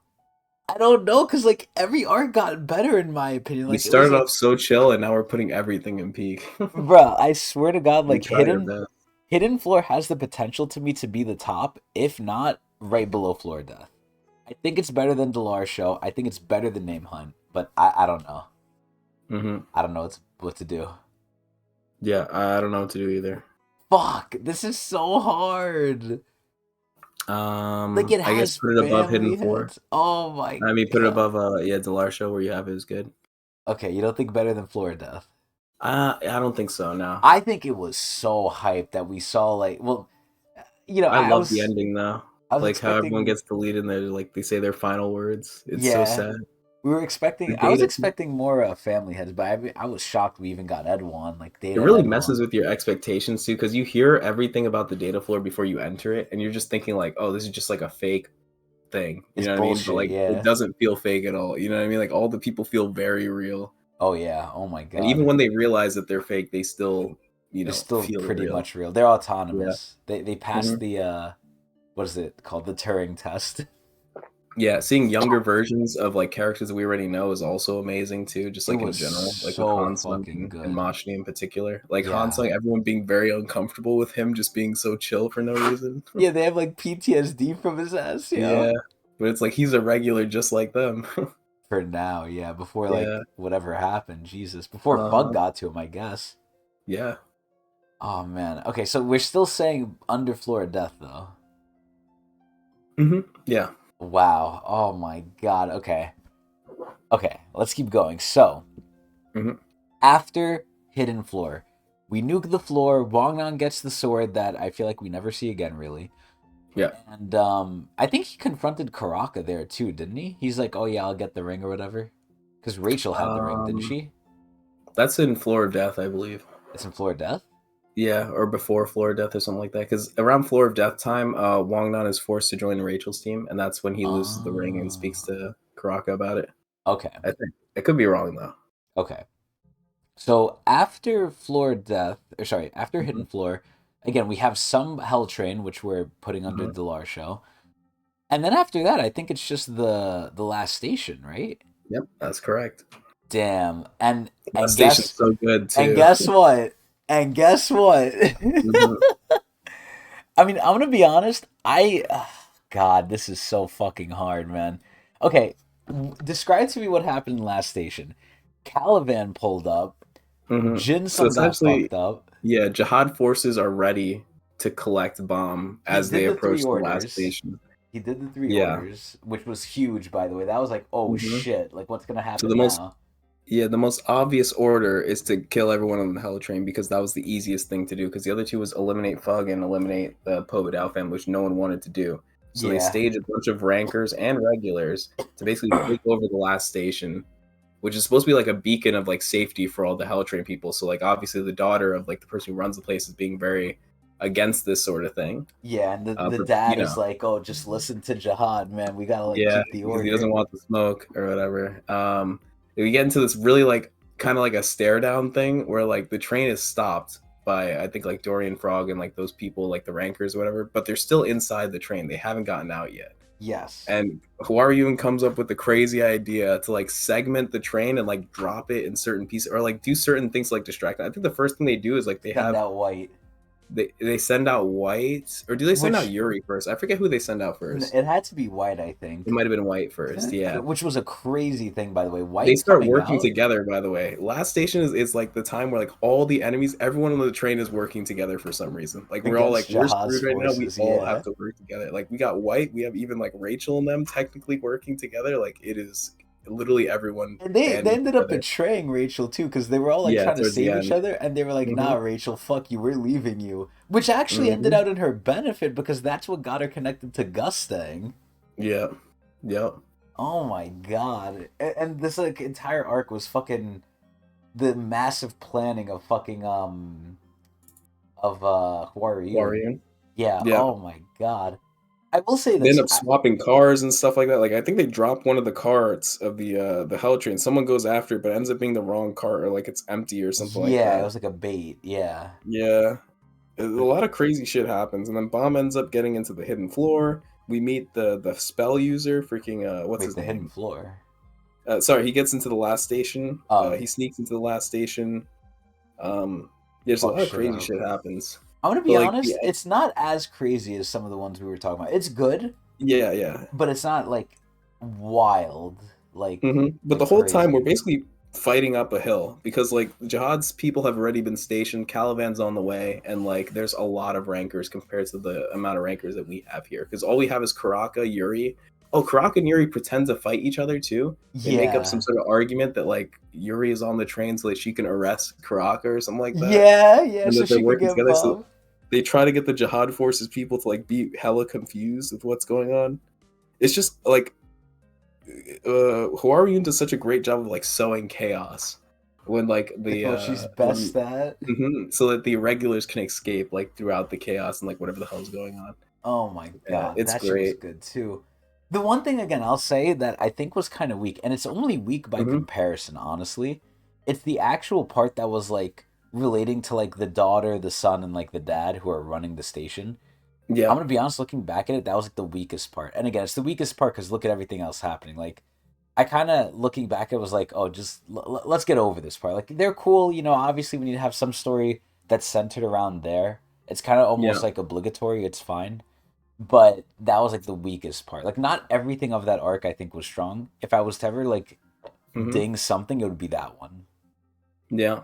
We get the moment where the question mark spell user comes up, tries to kill the daughter, but Bomb pulls up and just immediately deletes the spell without realizing. Yeah. Kind of cool. Oh It makes us start man. to question: is it Bomb's ability or is it his Shinwan Ryu that's breaking it, Yeah. or Oh both? man. Hmm.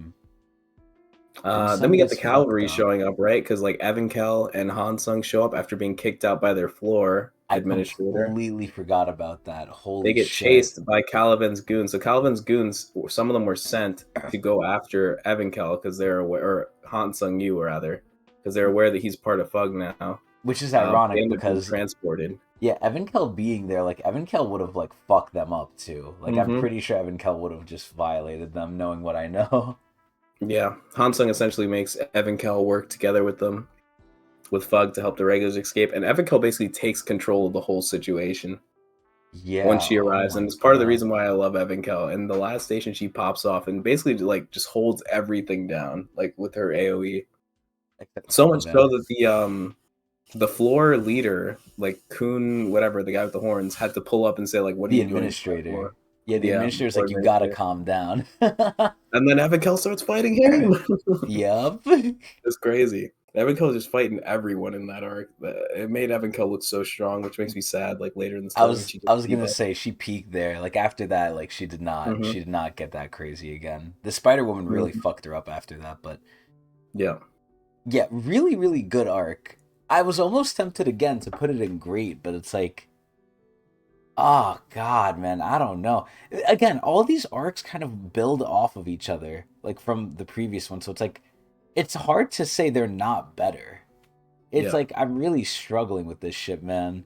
Jinsung gets captured, I think, in this arc too, because Yeah, the reason Caliban's Mashni. late is because Jinsung is slowing him down And so Mashni that he fucks couldn't him get up to them. too. Yeah, and then Mashni ends up backstabbing him and stuff. Yeah. Do we even still know why? We still don't know what the fuck Mashni's even doing. Like why she's No. doing. Oh Yeah. my god. Okay. Oh god, man. I'm trying to think like where do we put this? Again, I wanted to put it in great, but like there's a lot of crazy shit that happens here, man. What do you think? Ah, this is so hard. I think great is fair. We might as well get some use out of that. And I don't think great would be disrespecting the last station, right? Like I think it's still But a it I good. mean, yeah, It does yeah. have some shortcomings, but I do like the grand plan of Huaruyun and the rankers like starting to emerge because this is like This is when rankers 'cause we don't really really get start a lot of fighting ranker now. stuff. Yeah, yeah. Yeah. We end up being like after this arc, we kind of get desensitized to rankers fighting, but this is like I think the last time where it was just really cool seeing a bunch of rankers up in the Yeah. area. Where Bomb still was like struggling with them too, like where it was probably the case where he could not beat them. But it's like it was getting close at this point. It's so hard, man. I feel bad putting it in great because like it's good, but I again just going off vibes, it was great, but it's so weird because I do like the other ones like more, but like it's not to take away from this. It's really like hard, but oh man, this is so much harder than the character tier list. Holy shit. Okay, well either way, last station is last station. We'll put that there for now. We'll see Mhm. if we'll change it. But after this, now we start season 3. So season 3, the first arc is I believe the cage, right? Yeah, I think season 3 honestly started okay. I don't think it was anything crazy, right? I Was agree. it better than Revolution Road? Abso-fucking-lutely. I almost think it should go in good, honestly. But Yeah, a lot like, of people actually hate freaking the cage. Like, general consensus, the cage is like one of the worst arcs or something, or maybe one of the cages, one of the ones after the cage or something like that. But like, people did not like the whole canine thing it's a lot of setup in general. again. Yeah, it's just a Yeah, lot of setup. I think it touches on a topic many people didn't necessarily care about too, at least at yeah, that point. I want to say it's okay. Like, I'm trying to remember the beginning of season 3. I don't feel like a lot of it was cool. Like it was good. hmm Again, nothing is terrible, right? But again, I'm going very much based off vibes and just how I felt. There was good stuff in the cage, like Jordan and some of the canines and stuff, hmm sure. But like, when does the cage end? Let me ask you that. I think What? season 3 bomb was kind of cool. Yeah, When does the cage end? because it has Doom in them. If it has Doom in We could them, say what comes after the cage, like the walls of peaceful coexistence, is it or it has to be right. Because then that's where they immediately go after because of what's his face, because of Kel Halam. yeah? Because of Kel Oh Halam yeah, and we go right everything. into it actually. Yeah, Yeah, Calhoun looks like slingshots us right into the walls right after the cage. I would say Yes, I guess after Calhoun is where the cage ends. it's a big arc. I think that's one of the weaknesses of it. It's a big arc. It's not as bad as Mhm. Revolution Road. I would I put think it it. still goes in okay, in my opinion. I You don't think it think beats so? season one. I Nah, think it beats season. I don't know. I I think. like season one. Okay, well, I'll definitely put it above Revolution Road, but let me try and make an argument for it. So the hmm Kel Halam fight was cool. Doom was extremely cool. We had the whole It arc, was. well, the whole mini arc with like Endorsi and the guy simping for her, right? We start hmm learning that Rack more and more is even though they hinted it way before this, we really got a lot of evidence that Rack was like an ancient, right? Yeah. We had the big ancient battle between fucking Evan Kell and Kel Halam too. Or was it Evan Kell and hmm Kel Halam? Was she still there? Yeah. Yeah. Evan Yeah, so Kell. we had two ancients battling each other. We had Yama being Yama, right? Doom was there. We had the Yama Mayan. was like our enemy for most of this thing. Our whole objective was to get Yama on our side so that he could fight Calhoun. Yeah. Well, I thought it was to get Karaka. him to help with what's his face with Right, Ginseng. right. Yeah, for Jensen. That was the initial intent, but like by the time Calhoun's there, it's to get him to stop. Like, because Calhoun is essentially trying to lead a coup where Doom ends up replacing Yama right under Oh his nose. yeah, yeah. It's like they're trying to wake up Yama and get him on his side. We had Burdick in there. We had hmm the leg guy who But ended it up, had I the terrible guess. moment of Chang dying for no Yeah, reason. that was dumb. And not Uh, Quattro for some reason. But yeah. What else? I think there was good parts. It's just it was a little big. It suffers from the same thing Revolution Yeah, Road it's too had. long. It's too big, but it had Yeah, good moments, which is why it's above Revolution Road. But you would just put it as okay. Again, the a very lot of what I like. beginning. Go Hmm. ahead. Oh, also Okay. we saw Ghost and stuff too. Yeah. Oh, yeah. And I guess technically Arc Raptor's Daughter. daughter, Yeah. allegedly. We like a lot of what I like about this arc is kind of just seeing the time skip from season two and like how things have changed and how things have been restructured. Which would happen regardless if we went to the cage. You know what I mean? Like how Bomb has grown. He's been trained by Evankel quite a Yes. bit. Just like the whole dynamic between him and Karaka is like much friendlier than it ever was before. Just like out of nowhere, you're like, wow, these guys are like pretty tight now. Although He's Karaka's also still like he gets grumpy with them, but like they're very he's not much gonna on like do anything speaking terms anymore. now. Yeah, Yeah, he's yeah. not gonna. He's And he just kind gonna of yell at him. he accepts when Bomb does things crazy. Like Bomb ends up doing something that he doesn't agree with. And He he's like, I expects won't it. hand over Dang Dang, right? And he gets upset, but then he's like, all right, you know what? We're in this situation together now. Let's see what we can do now. You know what I mean? Like he gets upset, but like he's always like, okay, fine. It's for my Uh, master. It's for I like Jinsun. it. I Yeah. really like the dynamic between him and Karaka. It's like it's part of it's one of the arcs that makes me like Karaka a lot more. But it doesn't have anything to do with the fact they're in the cage. It's just the natural progression of them interacting with each other, He which I became love. cool. It just happened to happen in the cage. The cage doesn't really have a lot of crazy stuff, in my opinion, that I'm super excited for. I don't know. Bomb got a It's kind of weird. transformation. He did get transformation, but like I I never think really big liked stuff happened, transformation. It felt man. like too like level 3, 4, 5, 6. Like there's just so many levels to You it. don't like the Thryosi pincher? I think that shit I goes do like the hard. Dryasu Pincher, but I don't know. It's just not like a super highlight thing. Like I'm not trying to say that the cage is bad. I'm just talking about like why I think that it's not like up like better than season one in my opinion. I Or any of think the other when stuff. I compare it to Revolution Road, I cringe at rereading Revolution Road because I'm like, damn, there's gonna be a Hmm. lot of slow moments. I think there's some slow moments in the cage, not as much. I would petition it to go at the bottom of good.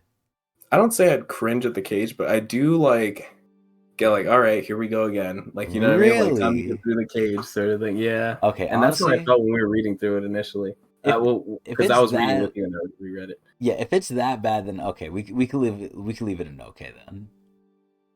That's We, how I feel. all right, I don't want to like we'll leave it draw in. you to that is my personal. That's fine. I'm either All or. right. I think it's a little good, but it was Hmm. rough. It was rough at times. I Yeah, don't. it's just season three is so many banger arcs, and then like season three rolls in. It's like it's the first time where it's like okay, things have like kind It of slowed slowed down. down. Yeah, it felt like it slowed down, It which kind of it had needed to. it's not really the cage's fault too, right? You know what I mean? Like it had to do what it had to do, and it's like it had some tough shoes to fill if it was trying to beat the whole string of banger arcs that we were just in. Yes. Oh, absolutely. So Okay. yeah, So I it's think just that's tough. fine. I think the beginning of it in the first half, aside from like very very select moments like the intern Hmm. and stuff, was just very boring. I think the very very I beginning do of the like the cage was intern, by the boring. way. Just a small note. Oh, we Intern's a know. fun character. We mentioned in the freaking character Yeah, tier list as the well. character tier list. Yeah, such a funny character.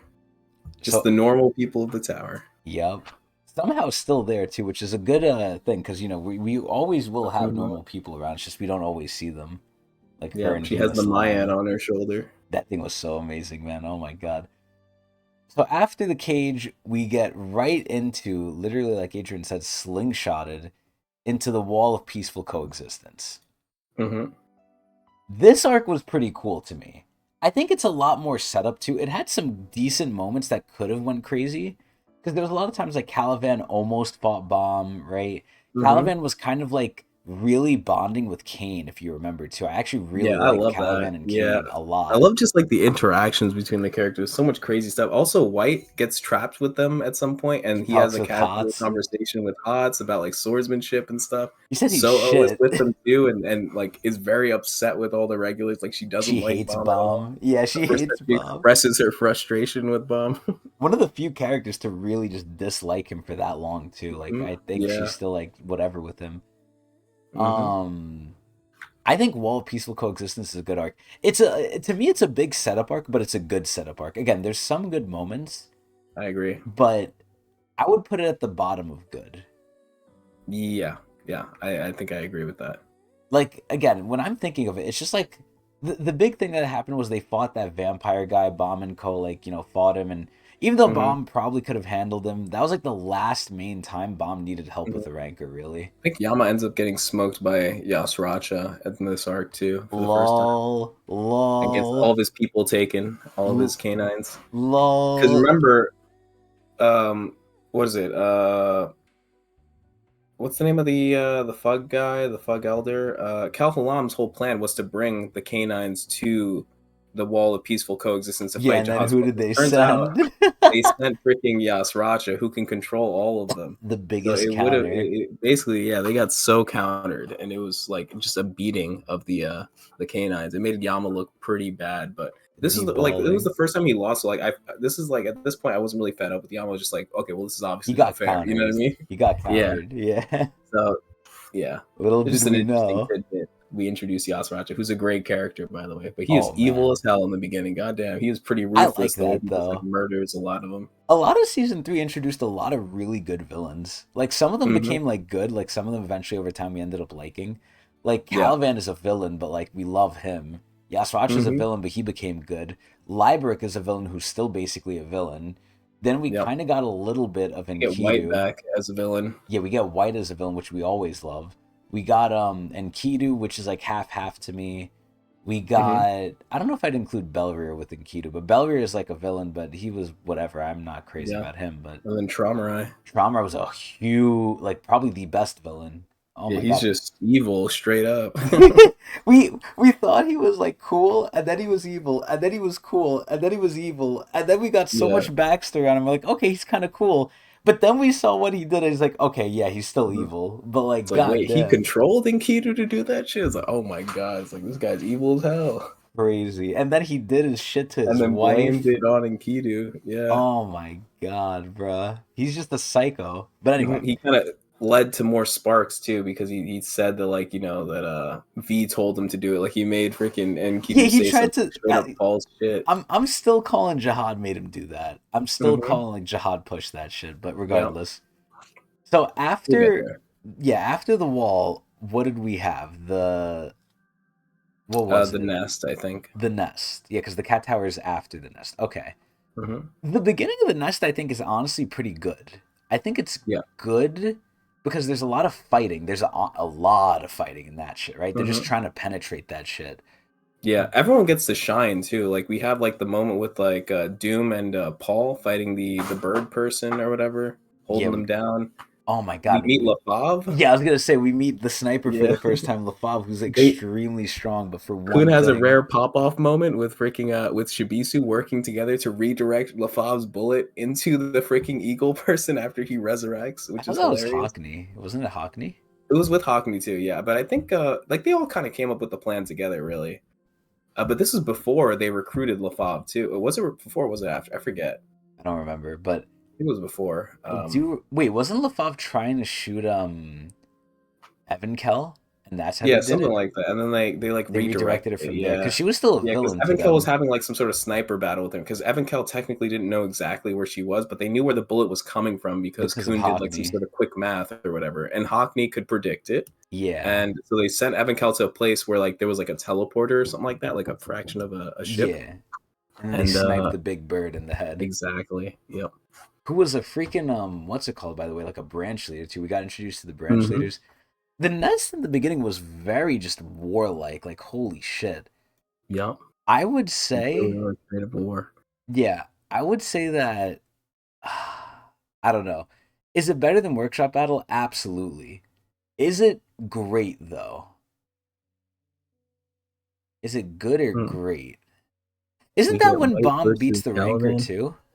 Yeah, Bomb beats the ranker in the very beginning to I, show off his flex. I would put this as great because there's a lot of setup at the same time while having like decent payoffs of just like half fighting, half setup at the same time. Hmm. I White would. cuts off Oh Caliban, my, yeah. Oh my God, White goes which is honestly crazy. payback because in Wall of Peaceful Coexistence, White gets smoked by Caliban. Yeah, holy shit. They end up following up White actually because all the people that die during the Nest battle are being funneled into White's soul collector or whatever. With Coon. Yeah, they're like powering him up using the sweet fish to like raise his AoE effect of the The soul soul drain. sucking, yeah. I like Yeah. how Kuhn even said too, like, yeah, this is not good, but we need to do this now and we'll deal with the repercussion of this later. But like we need this Exactly. now. Like it's not Yeah. he doesn't want to do it, but he has to do it. Yeah. Kuhn kind of pops off as like a strategist in this too, which I kind of like. Like he does some good stuff there, like the bullet redirecting and like kind of powering up White. Although it does, obviously bite them back. They knew that was going to happen, but they really did need someone to deal with Caliban, and White was the only person who could do it. That was so funny, man. God, White is Mm-hmm. so cool. Yeah, that was yeah, I would say the bottom of great. The bottom of Yep. great. Because it's better than the I agree. workshop. If I compare this to the workshop, it's better than that. Not like last well, nah, last station was better. It was a lot higher stakes. This was like again, half setup, Yeah. half payoff. Honestly, like Nest is like the season 3 last station. If you think about it, it is Yeah, similar, just sort of like Warzone sort of thing. a huge just fucking. Yeah. But that led to something immediately after, which was great. Yep. Which, speaking of that, the cat tower. The solution to everyone's problems. Everyone wants to go to a different place. This is after Liberic ended up blowing up the core commander or whatever, like Caliban's Caliban group, and shit, he wanted yeah. to get his revenge. So Caliban ends up turning on Jihad's forces. Crazy So twist, too. He's like, yeah, I'll Yasraja. help you guys. Now we have White and Caliban, the two nukes. Like, yeah, we're coming after you guys. Technically, I mean, like White Oh is my definitely a loose cannon, but that's what it looks like from their perspective.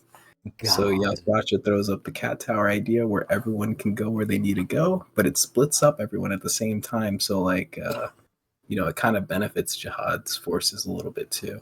Yes. This one had Yeah. like a crazy half game, too, with like kind of the weaker people and Cha in the cat tower, which had some good moments too, because they Yep. had to find the little mice. I think that was very memorable, very fun too. A lot of good moments there. Yeah, we got a lot of little fights too between like we got to have everyone fight one of Yasracha's like subordinates, and every time we learned like a little bit about Yasracha, a little bit about the subordinate, it was a really nice Great sort of storytelling. thing. Great Yeah, fucking storytelling. it was good. Honestly, just for right now, I mean, we're gonna talk a little bit more about it, but I think this is Hmm. definitely deserves to be in great for sure. Yeah. All right, we But haven't gotten to the best part. yeah, I know. Oh my god. So as we're going through, it's going through. We're getting like some hints here and there. We see White pop off a lot in this arc. This is like Hmm. a big White arc too. This is probably like Yeah. It's his last arc too. Holy shit! Like, It dude, connects directly to Coon powering him up and like saying he's going to be a problem now. It's like White is getting out of hand during he this time. immediately just offs one of his teammates to Namo. Namo's Hmm. like, "Wait, White, what are you doing? We're on the same team." And White's Yeah. like, "I don't care," and then just cuts her head off, eats her soul, and is like, "I'm on my own team. Like, I fuck all of you." I'm like, Yeah. "Yo, this motherfucker didn't even give her mercy." But before that, he was fighting for us. If you remember, he was fighting like the many arm guy, like out of the cursed people or whatever that were like part of Liberic's group. Yeah, the guy who quote unquote was supposed to counter Yeah, he was him. trying to catch his sword. Yeah, that was a cool fight. I really liked that, and it That was it was weird because you were rooting for White. You know what I mean? Yeah, because that He fight was a was winner, really like meant to right glaze mode. White. Like that fight Yeah, was so good. Oh my god. I like it. A lot of great moments in the cat tower. Are we including Yama versus Yasracha as well with the backstory? Um, well, what comes next? Yeah, we do. Okay, yeah. Hmm. So in my opinion, this is higher than the nest for sure. I Because agree. it's literally a continuation like right after that too. But it is amazing. Also, I'm gonna step away for one moment. We're gonna take a little break anyway too, because I can use the bathroom as well here. But I'm gonna go drop Okay. something off to Auntie. We're gonna take a quick break, not too long, like a couple minutes. I'm gonna go pee. But we'll take a quick break for now. So Adrian, do what you need to do. We'll convene back in a couple minutes. Okay, BRB. Yes.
Oh shit.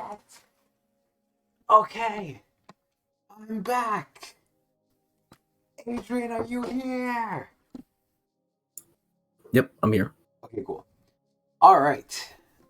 Let me sit my ass down. So, getting back into it. Where were we?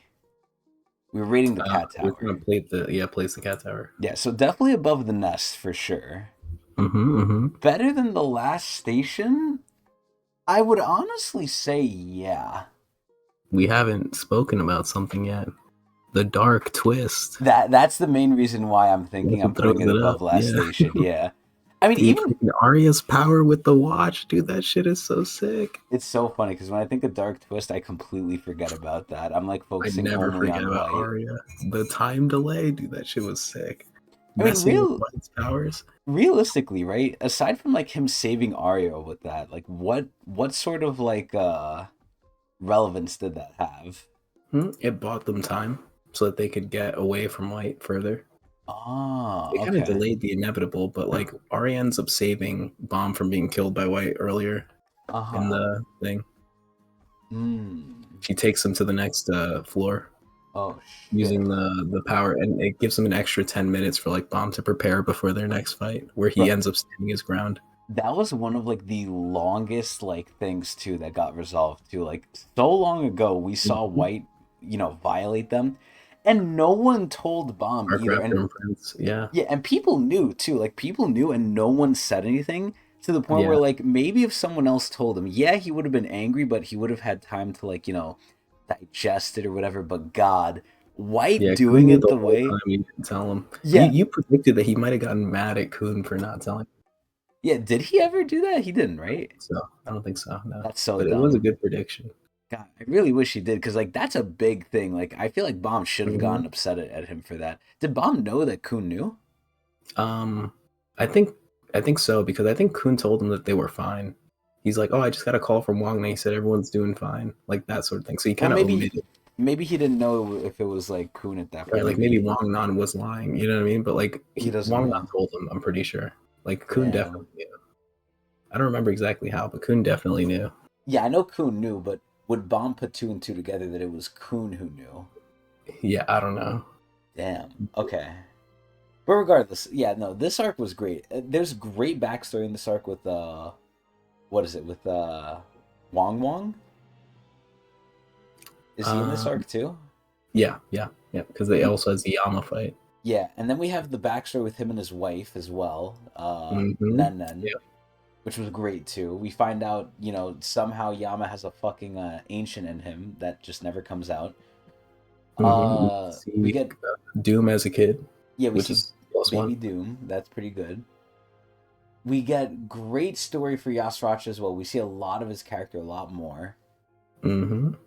Yeah, just an overall really, I think, good climax to, in my opinion, the Nest. After this, I would say like the Nest is over. Yeah. The Nest, I feel like, lasted for a while too. Like the Nest was sort of like the wall of peaceful coexistence was almost like the start of it, like the build up. Then it was the Nest, which was getting really in there, and the Cat Tower was like the climax of it, which was a great climax. So Mm-hmm. obviously, no matter what, it has to be above the Nest. But I would say it's above Last Station too. Last Station was crazy, but it was crazy, but kind of condensed crazy. Like yeah, it was just that war with a lot of stuff coming together. I feel like Cat Tower explored maybe more. I don't know. Mm-hmm. I'm interchangeable with the Last Yeah, Station and the Cat there's more Tower. going on in the cat tower. It's like a whole game, which I like more, and there's just so many moving parts. And then Makes it really. Sophia Tan comes out too. Yep. You have this crazy ending. What ends up happening? Is it like does the Lopobia family head pull up? I think. Oh yeah, because they're trying to prevent.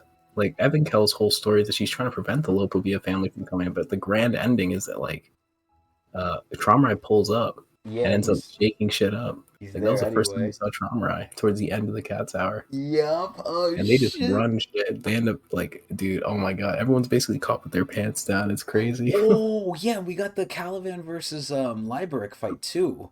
Yep. Forgot about that. That was a good So fight. much shit. Yeah. Wow. Yeah, I Yeah, would say. everyone's what they want in the cat tower. Mm-hmm. I'd say Cat Tower leading the great tiers is Mm-hmm. pretty good. Next, Is the next thing the Gunnar arc? Let me look here through my notes. It should be. Because we're kind of including the Traumarai thing in the Gunnar arc, right? Yeah, Like the very technically, beginning. because right after the Traumarai thing, Bomb gets swept away. Yeah, it's the Gunnar arc. So that whole Traumarai thing where they like, I almost want to count that in Cat Tower, even though it's not, because they're kind of out of it. When Yeah, they're yeah. like facing Traumarai for the first time, that's like the very, very beginning of the Gunnar arc. That's crazy. Yeah, it's kind of muddy. You could call it Cat Tower or Gunnar arc. Like, I don't know if you want to consider Gunnar arc like once Bomb gets taken away, or like when Traumarai appears. I would consider once Traumarai appears because that's where he tells Okay. Bomb like, "Hey, I want you to like marry my family." Mhm. So I would say that's definitely the start of it. That's a crazy start though. That was one of the strongest starts, if we're counting that as the start. That's a Yep, very strong start. Holy shit. it sure is. We love the Gunnar arc, man. I feel like it might make it to top tier just because of like our opinions on it. Huh. I'm trying to think. It has a lot. Like we see Tiara in there too, right? That's when Tiara comes in. Brand new cast of characters is just pretty nice. A lot of them die instantly. We get the princesses Gunnar back arc, in, the Snake Man, the Snake Father. I'm trying to think. Do we include um hmm because a Oh, lot wait of a other minute. stuff happens. Would we include Gunnar Arc in the Suspendium? No, that's Cat Tower, I'm pretty sure. That's Cat Tower still? Yeah, I feel like that'd be part of Cat Tower. Yeah, because that's after they break out I Jinsung. completely, That's yeah, before Bomb meets completely. Strawberry. Wow, I completely forgot about that. So yeah, I mean that's just more evidence that Cat Tower is really the top of great then because we break out Jinsung. We also see glimpses of the captain as well, right? Mm-hmm. Mm-hmm. Whatever happened to the giant snake? Did anyone deal with that giant snake? How did that thing like get dealt It with? died when the suspendium exploded. It Oh my died from the explosion. Jesus. Okay. Wow. Yeah, so Cat Tower was a lot longer than wow. It lasted longer than I thought. Okay. Yeah. So Gunnar arc also includes when we meet Lopopia Ren for the first time. He finds out the bomb is being added to the family, gets pissed off. Like that's a good moment. oh, that was great. Yeah, no, that was That, amazing and the too. fight too that comes after that is really good too. It's like one of those kind of cool down fights where it's like the stakes aren't super high, but it's like it's very highly anticipated because like Ren being It's a like a long season one time. character who has a very deep hatred for Bomb. Not as deep as The someone we're regular gonna meet soon. right, yeah. So it is very good. It has to be in the grade tier at It's got least. Hemus Lime, Hemus, yep, yep. the goat, one of our favorite normal people type characters. My favorite Tower of God archetype. I know you like the super powerful people like Uruk. I'm like the opposite. I like the pedestrian type Hey, characters. I like them too. I can Okay. appreciate them Yeah, yeah. relatively. I know. I'm not saying that you don't like them, but I'm like, it's like, whereas that's your favorite, this is like my favorite. You know what I mean? The That's weak so characters, crazy. the normal people in Yeah, the it's so tower, the crazy because people that like kind of they bring us down to earth. it sounds so boring. It's like, damn, we're just back to normal. All right, I have some bad news for you. What? I'm being called to do something that might take me like 20 minutes. Okay, You that's might fine. have to finish without me. Okay. Is that But possible? yeah, but I get the liberty to then choose where these things go then. Of course, of course. Okay. So if you're back in time, that's great. If not, I'll take it from here. Okay, sounds good. I'm gonna head out. Okay. Good luck. Thank you. All right. So to kind of keep going here on my own now, which I remember we had to do another episode like that too, but now I feel like I have more freedom. I can just do what I want now. Ooh, I can put things where I want. But anyway, so to kind of round off the Gunnar arc, right? And this is where it's actually better that Adrian dipped out here because now I can kind of remember more things than not because it's so recent now anyway. The Gunnar arc, I think definitely. Oh my god! And again, it sucks because again, all these arcs kind of build upon the last one. It's very hard. The Gunnar arc is like fresh in my mind too. I think it was right below Cat Tower. Cat Tower had so much crazy shit. I'm not saying I almost want to say Gunnar arc is tied with Cat Tower. But Gunnar was technically a step down in terms of power scaling, which is not a bad thing. At some points in Tug, we do need that.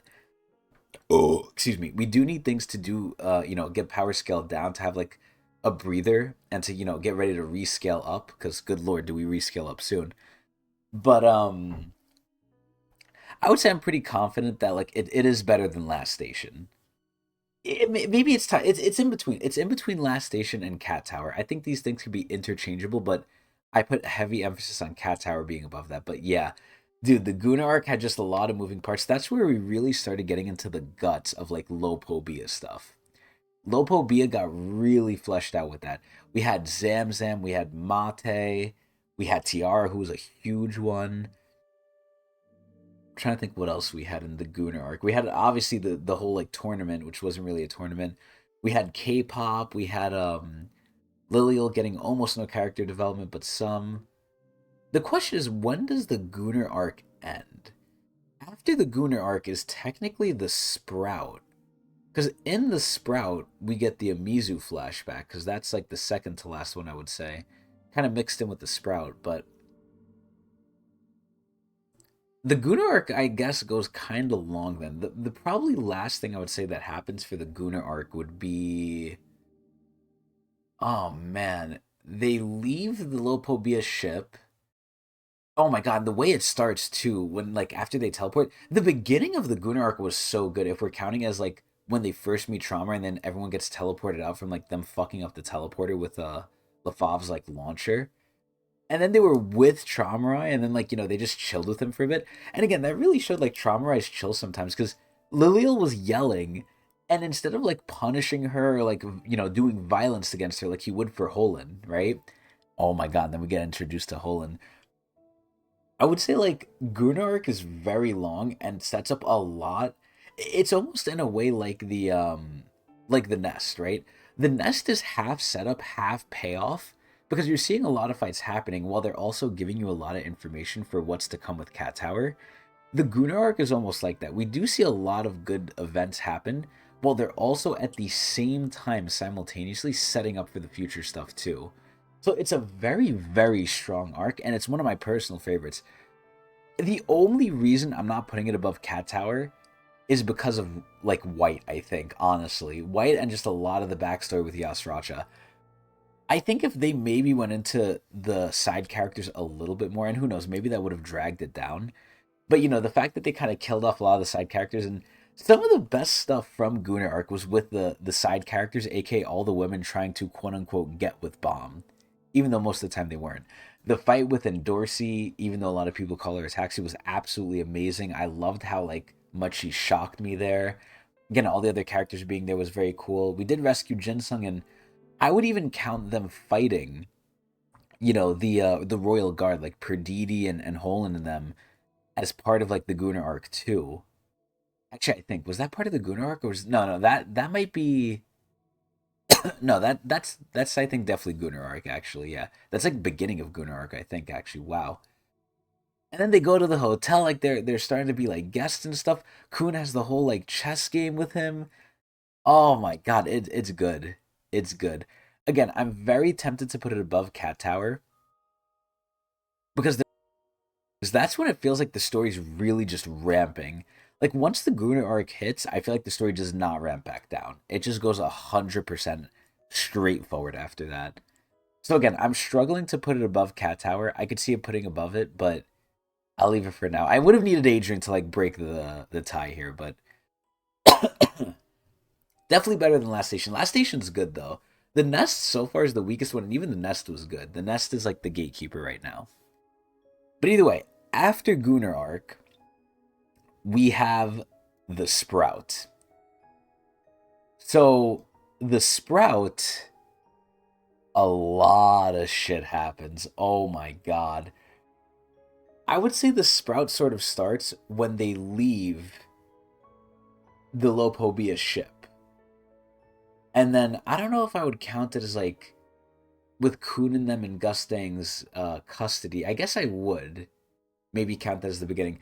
In the Sprout, I would say we definitely get a lot of, and I might be mixing things up here oddly enough because again I don't have my guide, but also excuse me. but also because it was so recent, it's like kind of jumbled up in a similar way to me now. But I think with the Sprout, I would confidently put Robodon in there and Kieran, which to be honest, Robodon and Kieran I actually think wasn't done too well. I think Robodon, as cool as he was introduced, did not hold that sort of energy and aura going through. He kind of just became a little bit of a pushover, and I do hate to say this, but he really, really did get power crept by Yama, which is crazy. Now, in terms of where this arc, starts and ends, right? I would say it starts with them going towards the Sprout. So I would include Urek's fight with Luzlek in here. So we got Luzlek's introduction. We got Urek coming back into the story, which was great. We had Dumas's whole arc with him like 1v9ing and then him losing his arms to trauma and then continuing to just spread ass cheek raw with his legs only. Dumas like triple 3-0'd bomb, which is unheard of in the story as of then. Huge fucking things happen in the Sprout. And again, I would say, and I keep saying the same thing, but it really is true to me. It's almost like the Nest and the Gunnar arc, except even better. This to me, like the Sprout, I have to put it above the Gunnar arc, right? Because it has Dumas, and Dumas just went like nuts to butts action. Rack finally got his power up, although it was a little quick, although they did, tease it here and there. It just felt kind of like quickly it showed up because all they did was talk about it. There wasn't really any other combat besides that led to that, but I would count that as a weak point. Dumas was a strong point. The whole like game of just chess was a really good point too. I would kind of include the road up to the Sprout as well, with Tiara and Yuri either fighting against each other, and then the Royal Guard getting ganged and then violated by Gustang. I would include all of that in the Sprout. So the Sprout is a pretty big arc. Honestly, it's so hard because I really, really think Cat Tower is so fucking good. There was just so much hype behind it. Especially with Calvin, too, because that's when Calvin was, like, at his peak. Like, yo, I'm ready to see this guy just bust Liberic's ass. I still don't think Sprout, sadly enough, beats Cat Tower. But it's, like, right there. I think it beats the Gunnar arc for sure. Because it was just, like, Dumas heavily carries that shit. The Sprout is just so fucking strong in terms of, like, storytelling and fighting. Although it was getting to the point where Bomb was, like, getting really, really OP, too. But, yeah, I would say Sprout right under Cat Tower as well. A lot of setup, while at the same time having a lot of action. Basically the apex of what the Gunnar arc and the Nest did, which is just set up stuff, but at the same time have stuff happening. Now, after this, or kind of while this was going on, and this could be intermingled with the Family Head battle ending as well, the Yamizu flashback, honest to God, for as short as it was, gave us so much of a look at the family heads. I think there was some, like, I don't want to say downfalls, but the biggest thing I like didn't care for was that they showed Luzlek, and Luzlek was really weak, right?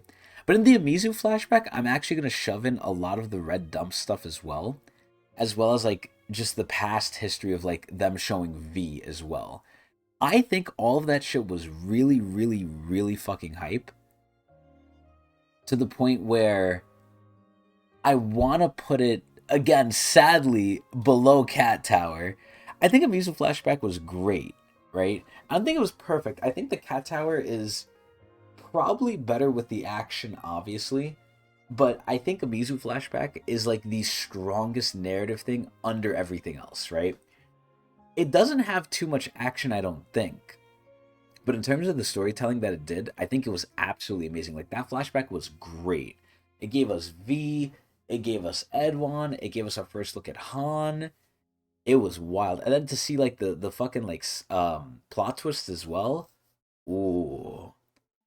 I don't know if I would include Enkidu in the Sprout. I kind of want to include more of Enkidu in Family Head Battle Ending, but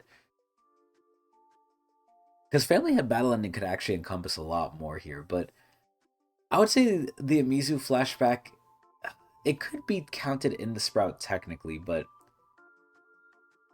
I'm really valuing the Cat Tower very, very strongly here. I would say, my god, man. Fuck, I really wish I had a tiebreaker. This is where I feel like I'm floundering.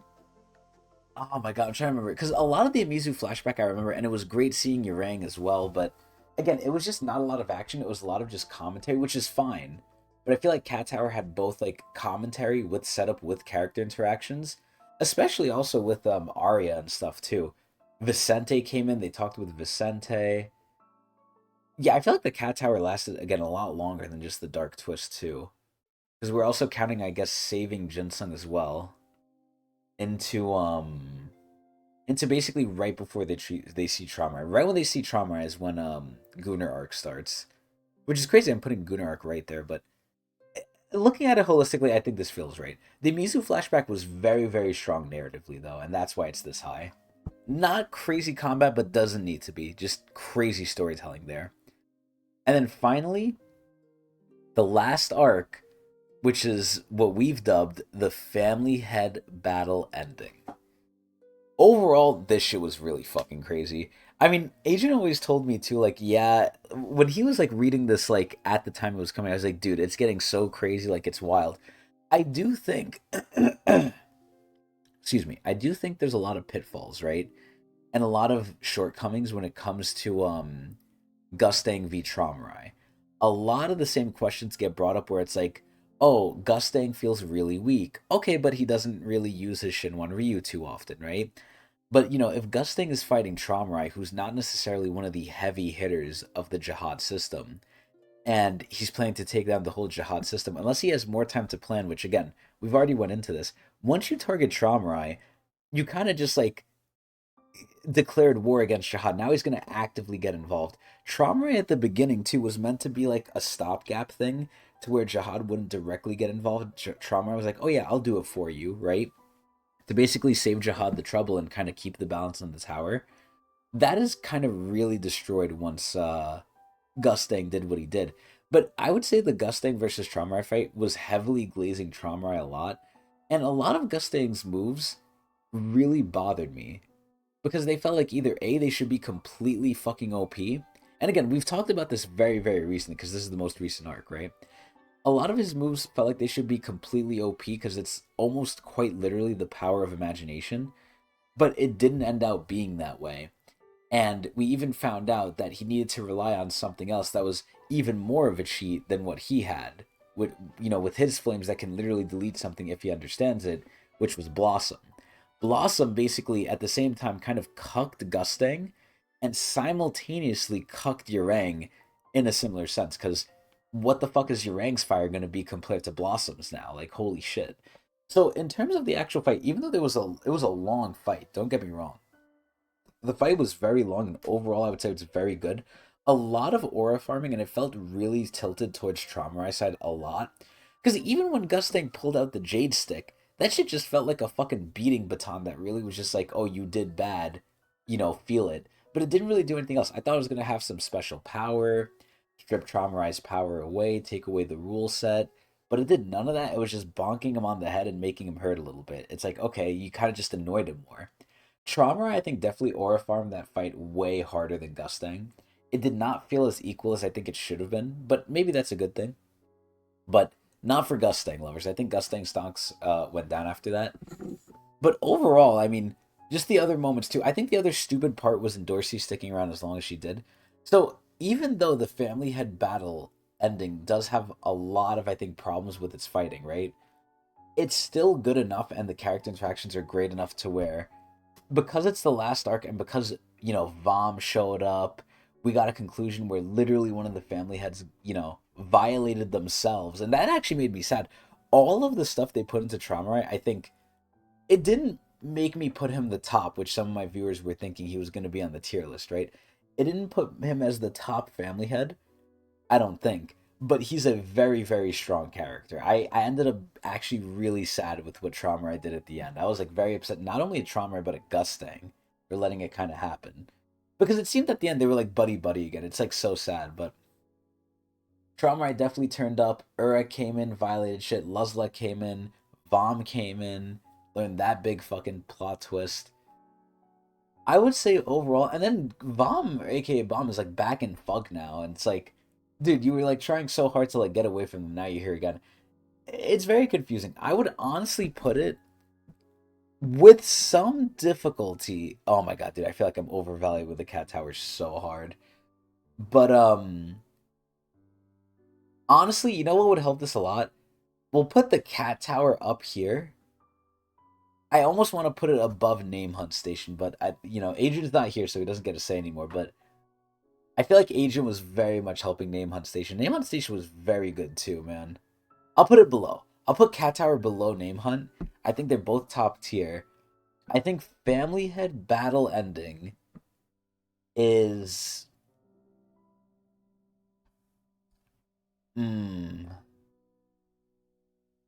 Hold on. Now I gotta rethink things because Dumas was a fucking problem. I would put this above the Amizu flashback, actually. Just because it had Hugo as well, even though Robodon I think wasn't done too well. I will put the Sprout as the top of Great, even though it had Dumas, and I almost want to put it in Peak, but Peak is really getting devalued here. I'll put the Family Head. Actually, you know what?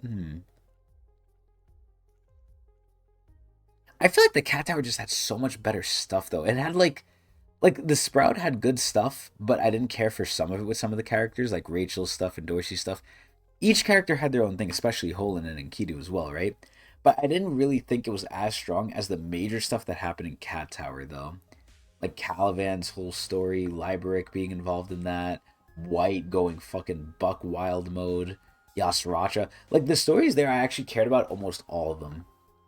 And the Sprout, I don't think I cared about as many of them, even though there was a lot, but I did care about Dumas. Dumas is, like, heavily carrying the Sprout, man. Fuck. But Cat Tower was so good. But regardless, to kind of end it out here, I would say Family Head Battle Ending, with just the hype around it, even though it was done a little bit poorly, fight-wise, and there was some pitfalls there, the whole and stuff was absolutely fucking hilarious. Again, there's certain moments in Tog, one of them being the Endorsey thing on the bed in Name Hunt. The other thing would be like fucking Traumarai telling the Holland to help the Irregular. Like, Bomb switched sides so many times. He was on Traumarai's side initially. Then he wasn't. He was working with Gustang for a while. Then he wasn't. Then he went back to Gustang. Gustang low-key betrayed him. Then he went back to Traumarai. It's like, bro, what is going on here? So, a lot of switching, but overall, I would say it's probably mixed in, if not better, than Sprout. The only sad part is that we don't really see Dumas pop off too much, although we could maybe count Dumas as partly in Family Head Battle Ending as well, if we're being generous, but at this point we're kind of like melding the stuff together. Man, I really wish Adrian was here. Fuck. I feel like I'd like have so much more clarity and conciseness with it, but we gotta work with what we are. So, definitely better than all these things, just based on the level and the hype and stuff. Better than the Amizu flashback, yes, because the Amizu flashback directly feeds into the Family Head Battle Ending. Is it better than the Sprout? Okay, are these two better than the Cat Tower? The Cat Tower really holds a special place in my fucking heart, man. Better than Name Hunt, Delarsho, okay, all of Hell Train. It's crazy too, because these are huge arcs, but maybe because they're recent, they need more time to like sit in my head. I don't know. Because Floor Death, Hidden Floor, like, and Delarsho, okay, Hell Train, easily go in Peak. I don't know why I'm struggling so hard with these, though. Again, because there's a lot of pitfalls. It also feels like Season 3 had, like, different pacing and stuff, and I don't know if the art is playing, like, in my head as well, but I would honestly say this has to be above the Sprout. As cool as Dumas was, there was a lot of cool shit in the Family Head Battle Ending. I would even dare say, I do think it dragged at a certain point. Again, a lot of things didn't make sense. If the Family Head Battle Ending had just a lot more logic into it and a lot more things that mattered and were relevant, especially fighting-wise, as good as the fighting was, the fighting sadly drags this down to grade. This would have been top tier Peak if the fighting was like relatively made more sense. especially with the two family heads fighting, which I could go into that for like days and shit. But I would say sadly it goes down to great. Sadly, I really want to put it in top tier peak, but I'm back. you're back. Okay, cool. Okay, perfect. So you can kind of see where I put I everything can now. review. Yeah. Yeah. So Okay. basically, what you're telling me, or what we're telling the fans, that season 2 is better than season 3 because it seems And like season 2 is top tier peak. Season 3 is great. I don't know if it's because I had a lot of time to digest it and it's sad and everything. Mhm. And season 3 is like still so fresh in my mind, but tell me what you think about the arcs going backwards. So the most recent was the family head battle ending. Mhm. I put that as great. I think that's correct. Yeah. Because there was a lot of like, I don't want to say inconsistencies, but the fighting we had a lot of questions about. The Jade Stick was kind of a letdown. There was a lot of lore Mhm. too, which was Mhm. good, right? The red dump and everything. But the whole fight between Trauma and Gustang, as good as it was, a lot of it felt, I think, a little drawn out. A lot of things kind of made us question other family heads, like how is Gustang going to deal with everyone else if he's having trouble with Trauma when he's the aggressor, he's the one who kind of planned for this, and he needed to use his ace up his sleeve, which was Blossom's Flames, right? It's like, how the fuck Yeah. are you going to handle Han if you're having this much trouble with Traumai's ability was Trauma? sick. The deletion ability was pretty cool. The Trauma was sever. cooler. Yeah, he was cooler than Gustang. Gustang's Yeah, ability he was. sounded cool, but I feel like they didn't really live up to the hype. I really didn't like Gustang's summoning ability thing. It seemed all grand and all this, but it was just basically like a substitute, like a way for him to counter Traumai's summoning ability, which is kind Literally. of messed up. Like it seemed like such a Deus Ex Machina because like part of the issue of fighting Traumai is that you have to fight all of his like animals as well as him. Mm. So like the animals are distracting you, Shinwei are distracting you, and then he can just like sever you. But like Yeah. Gusting got around that in kind of like a cheap way where he just summoned things that just happened to be like equal or stronger. And with the exception of maybe Valhalla, like Valhalla was like the only thing that he actually had to fight himself. And he actually that was one of the best parts of the fight too, which is kind of sad because like when he actually fights like Traumai kind of honestly, it makes the fight better because he had to sacrifice his own arm. So Traumai would attack Valhalla with his own attack, which was pretty sick. Mm. That was like a really cool, like that was one of those moments where it's like there you go, like that's a fight scene, you know what I mean? Like people are thinking, there's like active stuff going on, people are thinking about like how do the abilities interact with each other. It's not just explosions and stuff. You know what it At least was? it was, yeah. A lot of the beginning of the fight was just a pissing contest, like them really just warming up.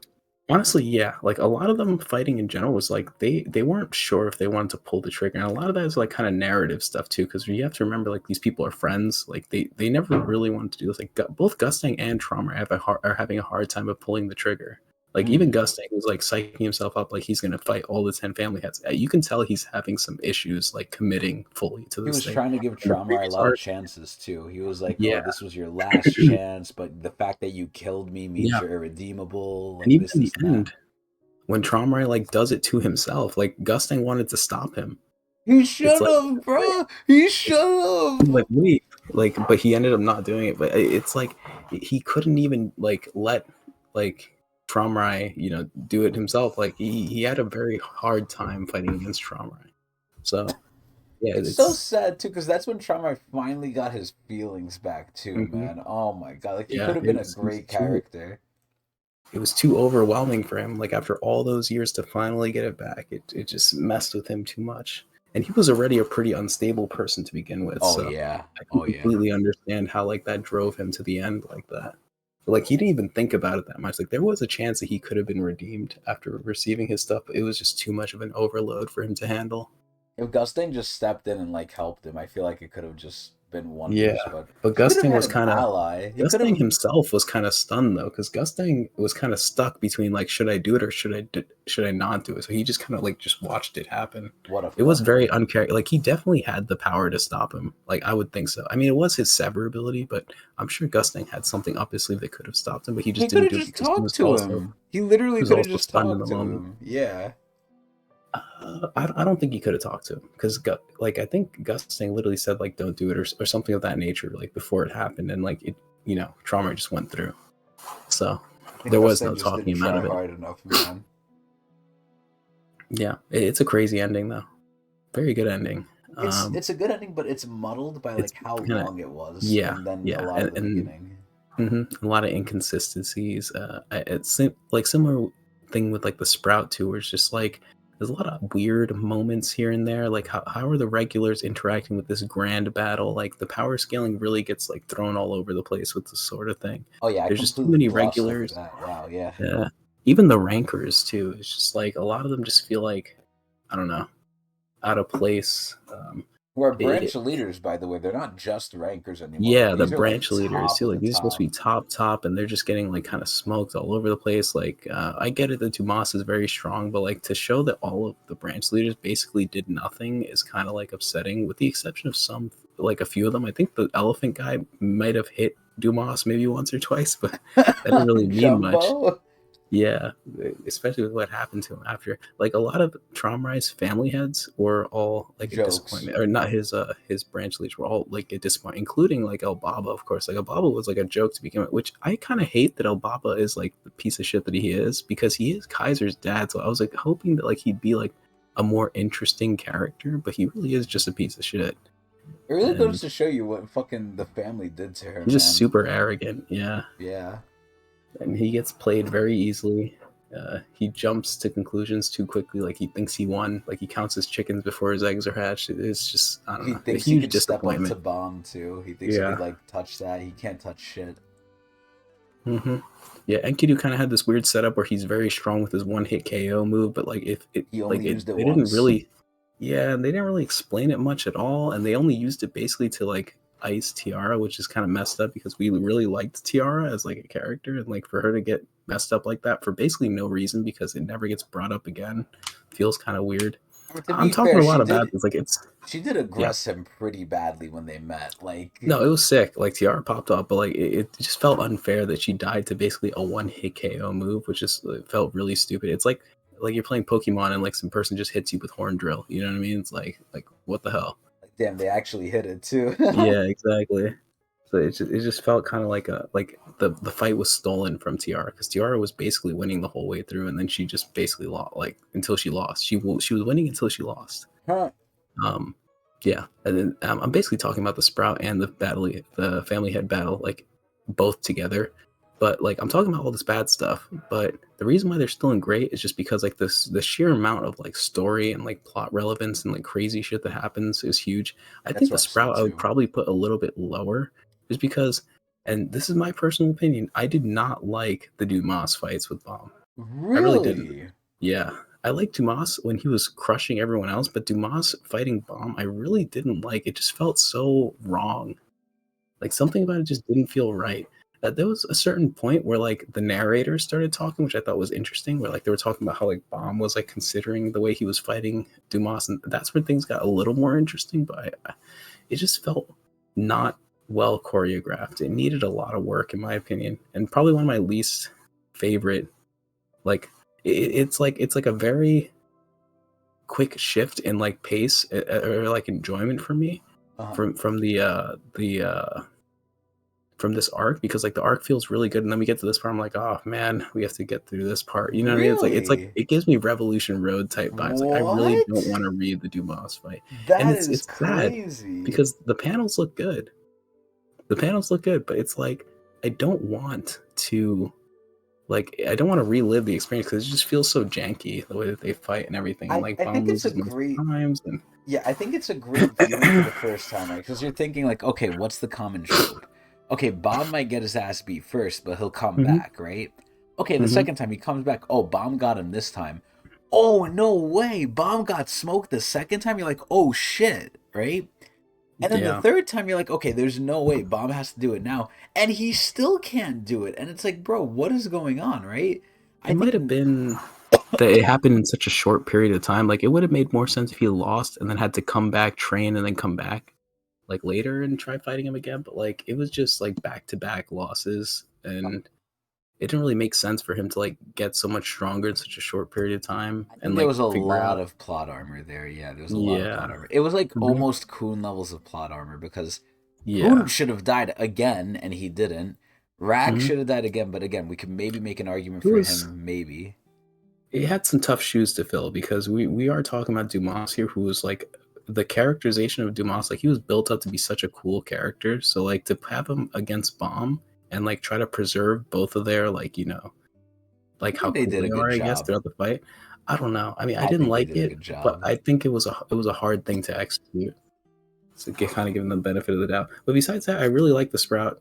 Some Enkidu moments again are like kind of frustrating with me, like with how strong he is and how weak he is. There's like these weird moments too where it's like he absorbed the gecko guy too, but we never mentioned it. And then he can't fly, but like he can, but the gecko guy can fly. Oh It like it yeah. doesn't really make sense. And like they even make an effort to point out that like when he splits, when Dumas splits with not Dumas, when Enkidu splits with Bellerir still has the powers from the gecko dude. Like he's still kind of there. Ah. Yeah. Oh, I'm very happy that Pagoose agrees with the name hunt station placement. I'm 100% back. That name hunt is huge. Yeah, For like, finally, Pagoose, you're fucking here. Jesus, man. that's We were what's up. waiting for you, man. You came right at the end. Which honestly might be the best place for you to come and you can see like the whole You can like review everything. A lot of the stuff is kind of filler talk, anyways. Yeah, when we're discussing things, we're just kind of reminiscing. I guess going through memory lane. We didn't start that early, believe it or not. We usually start around like I would say like 8:30 to 9ish normally. I would say we I don't started know. like We an do hour start kind of early. late sometimes. Yeah, Not like an all the hour or time. two, or maybe even 2 hours early. It did I would feel not quite say early. two. You know why it feels like that to There you? have been Because times we where we start started very late. we started later in the last couple weeks because you weren't encumbered really. That's why. Mm. We Yeah, did that's true. not start at 11. There's no way. There's no way we started at 11. I'm gonna check just to make sure, but there's no way. There's I no want to way. ask, does Pagoose? Is there anything that Pagoose sees that he thinks is like out of order? I'm curious if there's anything that's like Not that maybe he'll he thinks that we got necessarily wrong. change it, but out of Yeah, I'm just curious to curiosity. see because usually we're kind of on the same page. Because I don't feel as confident with this one than I do about This one was our hard. character tier list. Even though the character tier list had a lot more people, this one didn't feel like it naturally slotted in. Yeah, this one was very hard to me. I don't know. Yeah, it's left to right. So like the leftmost is like the highest in the tier. Yeah.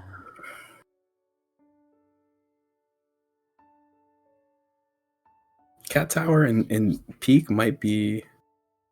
I was thinking about, man, it's so good. Like, I thought about like this, right? I really, really liked Yasracha's story, and that was a major part that was great, right? Even though it includes Yama. Okay, whatever. Cage's least favorite. You see, I think we're good to put Cage lower. Good. This is where, like, the way I see it, right? The Cat Tower, and we're kind of like being very, very broad with what these arcs are covering, by the way. So I think the Cat Tower is covering a lot more than it might reveal by the name alone. But the Cat Tower had like great Yasracha storyline, right?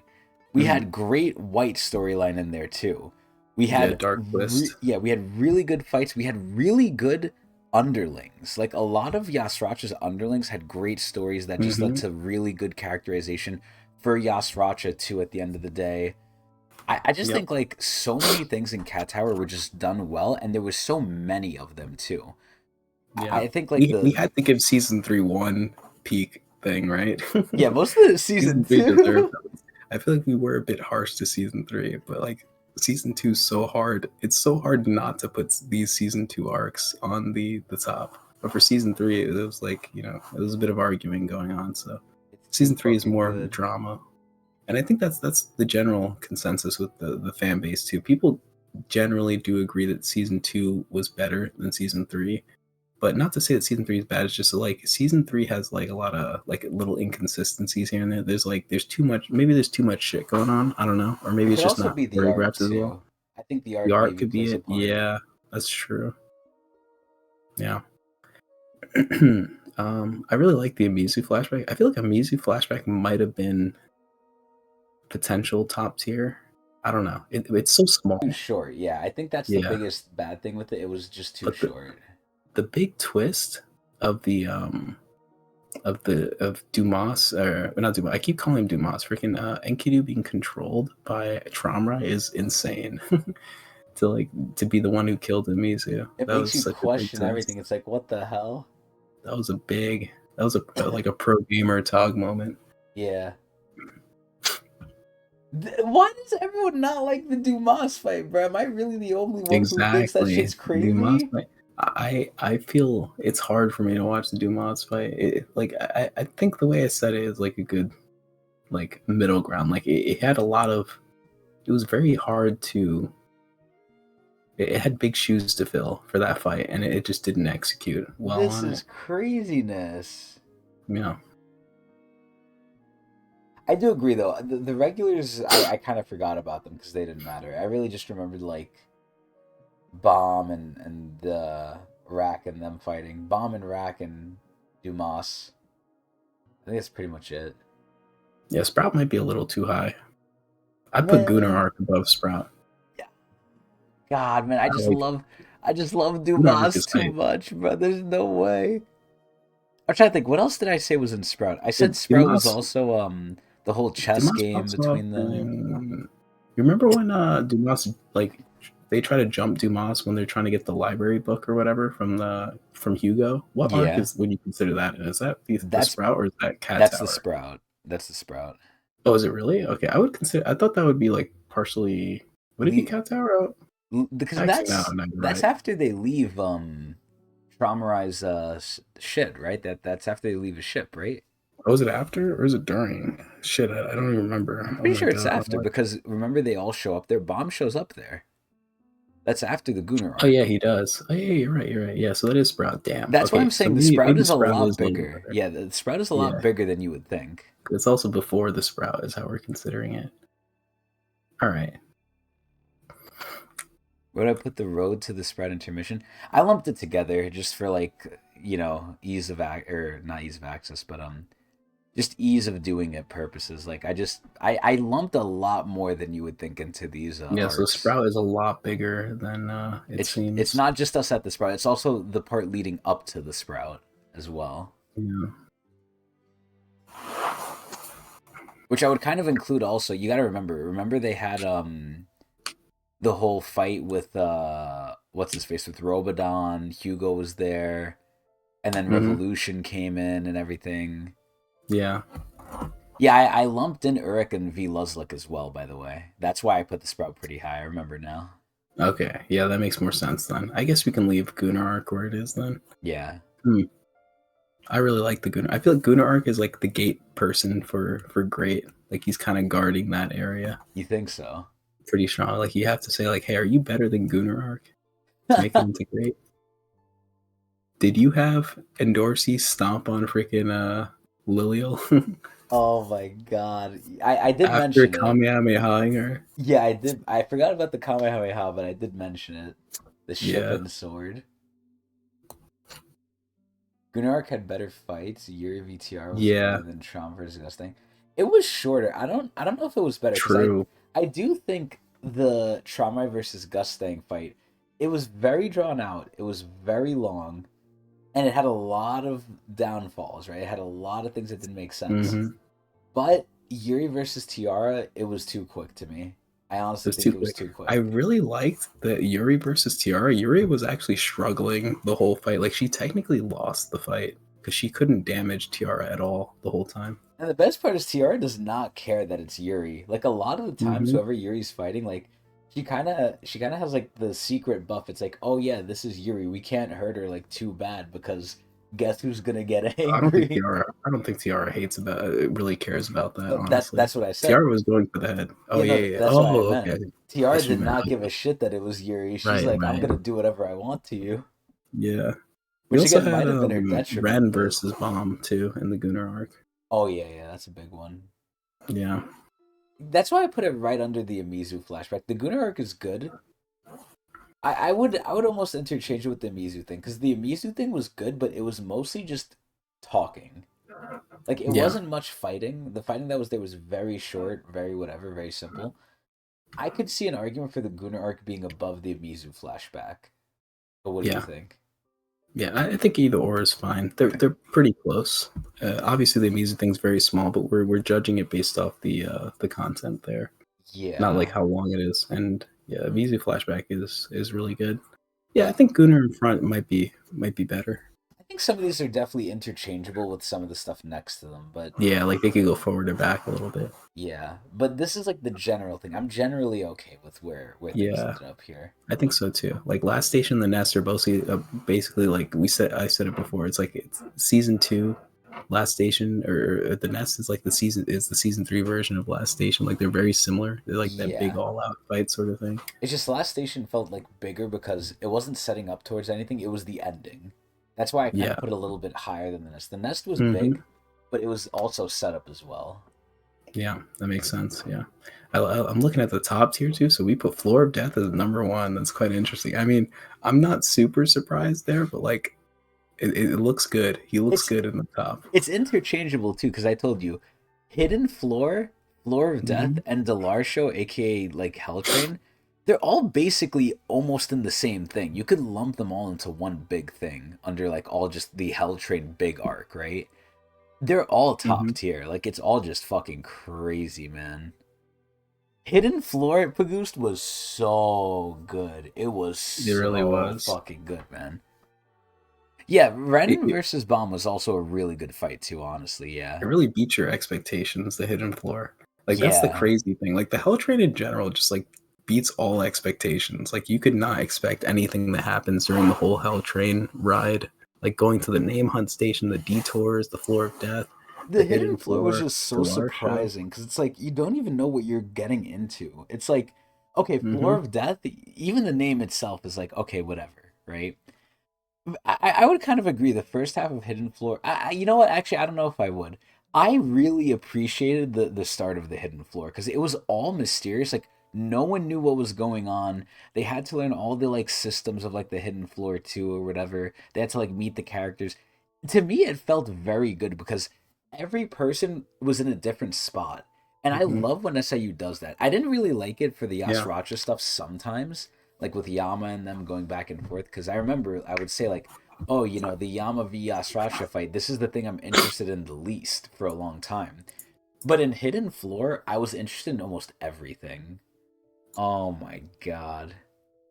Yeah, yeah, I would say Hidden Floor definitely is where Bomb went like stupid mode. The fact that he's out Yeah. here beating Data Jihad, like, okay, where are we going? I think that's when I started saying it too. I was like, you know, if he's beating Data Jihad and Data Jihad is, you know, the ruler of the tower when he was, you know, he was going up the tower. He's not the ruler yet, but like, he's no joke. Like, he's not a regular ranker, right? Or he's not a hmm regular. He's an irregular. It's like Bomb is a force to be reckoned with now. Like we're not joking around no more. hmm Like those attacks were going crazy too, man. The endless sky. Oh my fucking lord. But yeah, no. At a certain point, there's definitely points in the story here, especially going over the arcs, where it's like at certain points some things just happen. Like at a certain point, I think Kun fell off. At a certain point, I think the regulars fell off. You know, when you review it, you kind of can like tell it a little bit easier though. Data Jihad was A rank or low rank or tier. Man, with what he was doing, he was crazy. If that's A rank, that's crazy. But yeah, no, I'm pretty happy where this is. Essentially, we could switch up some of them, we could interchange some of them, but this is basically the tier list. What do you think, Adrian? You pretty much agree, or Yep, I agree. I think all that's left to do is say what is your personal favorite arc. oh god, Tier list aside. this is so hard, man. Fuck. So yours, you're saying is still Name Hunt, right? Yeah, Name Hunt is my favorite. I ride or die. Name Hunt. Okay. Nah, I never read season one, Pagoose. I've only watched it via the anime. Oh man. Okay. I'm gonna say. Oh my god, I have like an unfair answer where it's like really just over encompassing. Because the top, it has to be one of the top three arcs, right? I'm trying to think which one. Floor of Death was like so fucking good. All of these were so good for different reasons. Floor of Death had fucking Urek. Hidden Floor had like old like family heads while they weren't even family heads yet. Delar Show, aka the whole Hell Train, had White. Oh my god, man, fuck. I think the season 1 read through will be the next thing we do, probably. I don't know. That one I'm I gotta scared make of. Chris read it. That one I'm scared of because that one might take honestly a long time. Like these Let the things. Uruk chapter stack. Yeah, I really want to get to Uruk, man. Fuck. I don't know. That's something I'll think about later. I'm trying to think of my favorite arc right now. Oh my It god, would complete the YouTube series too. it would. We have a complete Tog series. So out of order too. At that point, you know what would be funny if we read season 1, knowing what we know. Would we hold ourselves from like spoiling what happens in season 2 and 3? That's a Because good point. what if I people think we should. start with us, reading, season 1, but we've already read season 2 and 3? I think everyone who's ever watched our YouTube videos has already read Tog and they want to reread it. I think that's Okay. how it goes. I don't think anyone who reads or who like watches our videos is a first timer.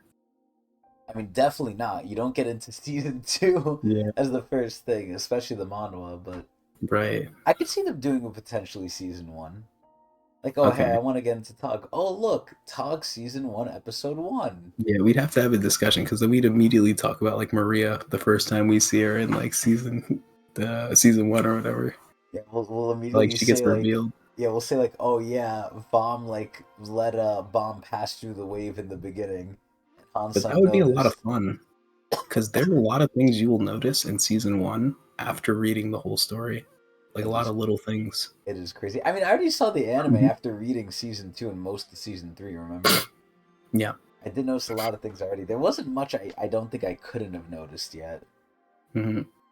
But anyway, that's something we got to discuss. I mean, whether we put a disclaimer or not. Eventually, I did want to go back and maybe read season 1, but I was kind of planning to do that maybe when I was unemployed or whatever. But I don't know. We'll see. I got to also see a lot of other stuff with Uruk and things because I really want to get to Uruk. If we do season 1, right?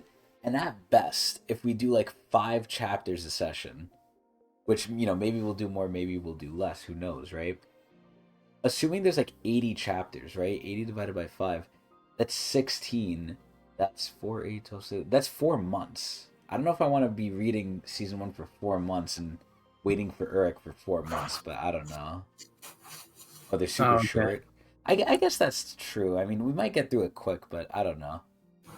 It's something that's on the back burner, but we'll Okay, we see. do Uruk and season 1 at the same time.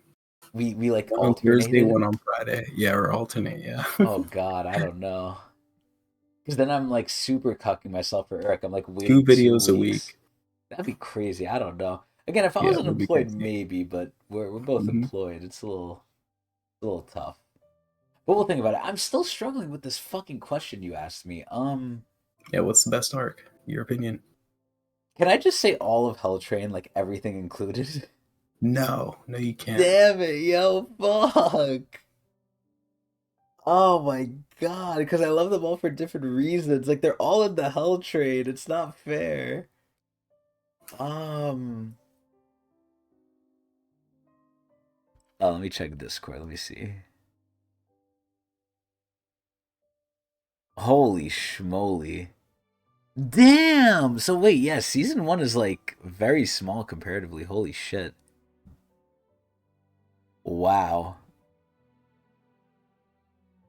Damn. I mean, yeah, maybe we could get through it quick, but I don't know. We'll see. I definitely think we'll get through a lot of it quicker because we just know it. You make a good argument, Pagoose, but I'm not fully convinced because also I'm lazy and I want this time to kind of also be like a hiatus time for us where we can kind of relax and do not stuff every week potentially, but we'll see. Oh yeah, no, the art is definitely going to be another thing, but that's something we just have to get through. As long as it's It's not that closer to bad. season 2. If it's like anything like season 2, then it'll be okay. Season 1 art has grown on me. Yeah, but you also had to like see it how many times? Yeah, season 1 I think is the season I've read the most. It's the shortest too, so God damn. Okay, so again, I'll think about it. No promises, but we'll see. Okay, favorite arc. I'm gonna say Gunnar. God. He's gonna Not say Gunnar. Gunnar. Not Gunnar. No, not Gunnar. Although Gunnar's good. I'm gonna say uh fuck, man, this is so hard because now I want to say Cat Tower, man. Fuck. This is so hard. You know what this is showing though? Yeah, Tower of God is so good. I'm struggling so hard to pick a favorite arc. it's Like true. like it's so good. I'm really like I just can't put one above the others. Like the only one I would personally oh my god, yeah. The only one I would personally knock out of top tier is Name Hunt Station. I would put that at the top of great. I'll put Hmm. Name Hunt at the top of great personally. Everything else in top tier, I would struggle to pick my favorite. Cat Tower's great, mostly because of White, but everything else too. Delar Show is great, again because of White, but everything else too. Hidden Floor is great because it's just so much like just what the fuck? Like I can't even imagine we'd get here. Like we're seeing old family heads, the copies. We're like seeing that like current day Jihad's still interacting with it, so they're like in the know of the current day, but they're also their young selves too. It's like imagine your young self seeing your old self and then commenting on it. It's like that's what they're doing, which is crazy. And then Florida Death is just so goaded because of fucking Hell Joe and Urek, man. And then the fucking Yuri just going crazy mode. What else happened in Florida Death besides like Yuri going crazy, Urek coming in, and Hell Joe? Was there anything else? We had what's her name? The other Jihad princess. Uh, Garam. Garam. Yeah, Yep. We Garam with had the lore lore drops. implications. Yeah, this is the first time we learn about Anne Jihad Okay, you know what? Just because it has Anjahad, Florida Death is and my favorite Arlene. arc. Yeah, Yeah, favorite arc is Florida Death. There you go. Lore Death. Okay, very good. Solid Just pick. because of Anjahad, yo, every time. Yo, Anne better live up to like what Adori just did. Like Adori to me has so much aura right now because she's like dressed in like a college jersey too. Like It's also the Enryu lore too. It's Floor of Death. yeah, so Florida Death for sure. Hmm. Oh my god, man. I'm just so shocked. Like the only thing I'm shocked about with Adori is just her outfit. Everything else matched up. Like she is the prettiest fucking like princess there is, man. Yeah, Just like and REA too. So you know yeah. she's gonna be a problem lore wise. Yup, yo, she's gonna be a fucking issue. Like, bruh, how is Anne ranked the same rank as her? Anne has to be a big issue too. God, I'm so ready. But yeah, is Anne ranked above her dad? She is, right? Yeah, yeah. Hmm. Oh my god, that is just craziness. But yeah, oh my god, I'm looking forward so much to season 4, man. Fuck. And to Urek. That's why I almost don't want to go to season 1. It's like, damn, I'm cucking myself, man. But at the same time, there's not a lot of Urek, so it's like, I gotta wait. But I don't want to wait. Ugh. Dude, Revolution Road, it has some good stuff, but god, it was just so long. At this point, though, Pagoost, I would recommend just watching the video on YouTube, The see the what you ending is the missed. best of Revolution Road. Yeah, The the, ending is what makes it. the ending is good, but, it's at the bottom of okay. The push part 2. Yeah, dude, oh my god. It's really good, but it just gets so long to get to. It actually made me annoyed. But again, we describe all this when we were ranking them. I would heavily suggest watching the video. I don't want to like say anything over again for the people that already like saw the whole thing, but I don't know. The Cage has a lot, by the way. When I like describe the Cage, it's like the Revolution Road had I think less good stuff than the Cage personally, but either way, look at the video when it comes out. I don't want to rehash all this stuff, sadly.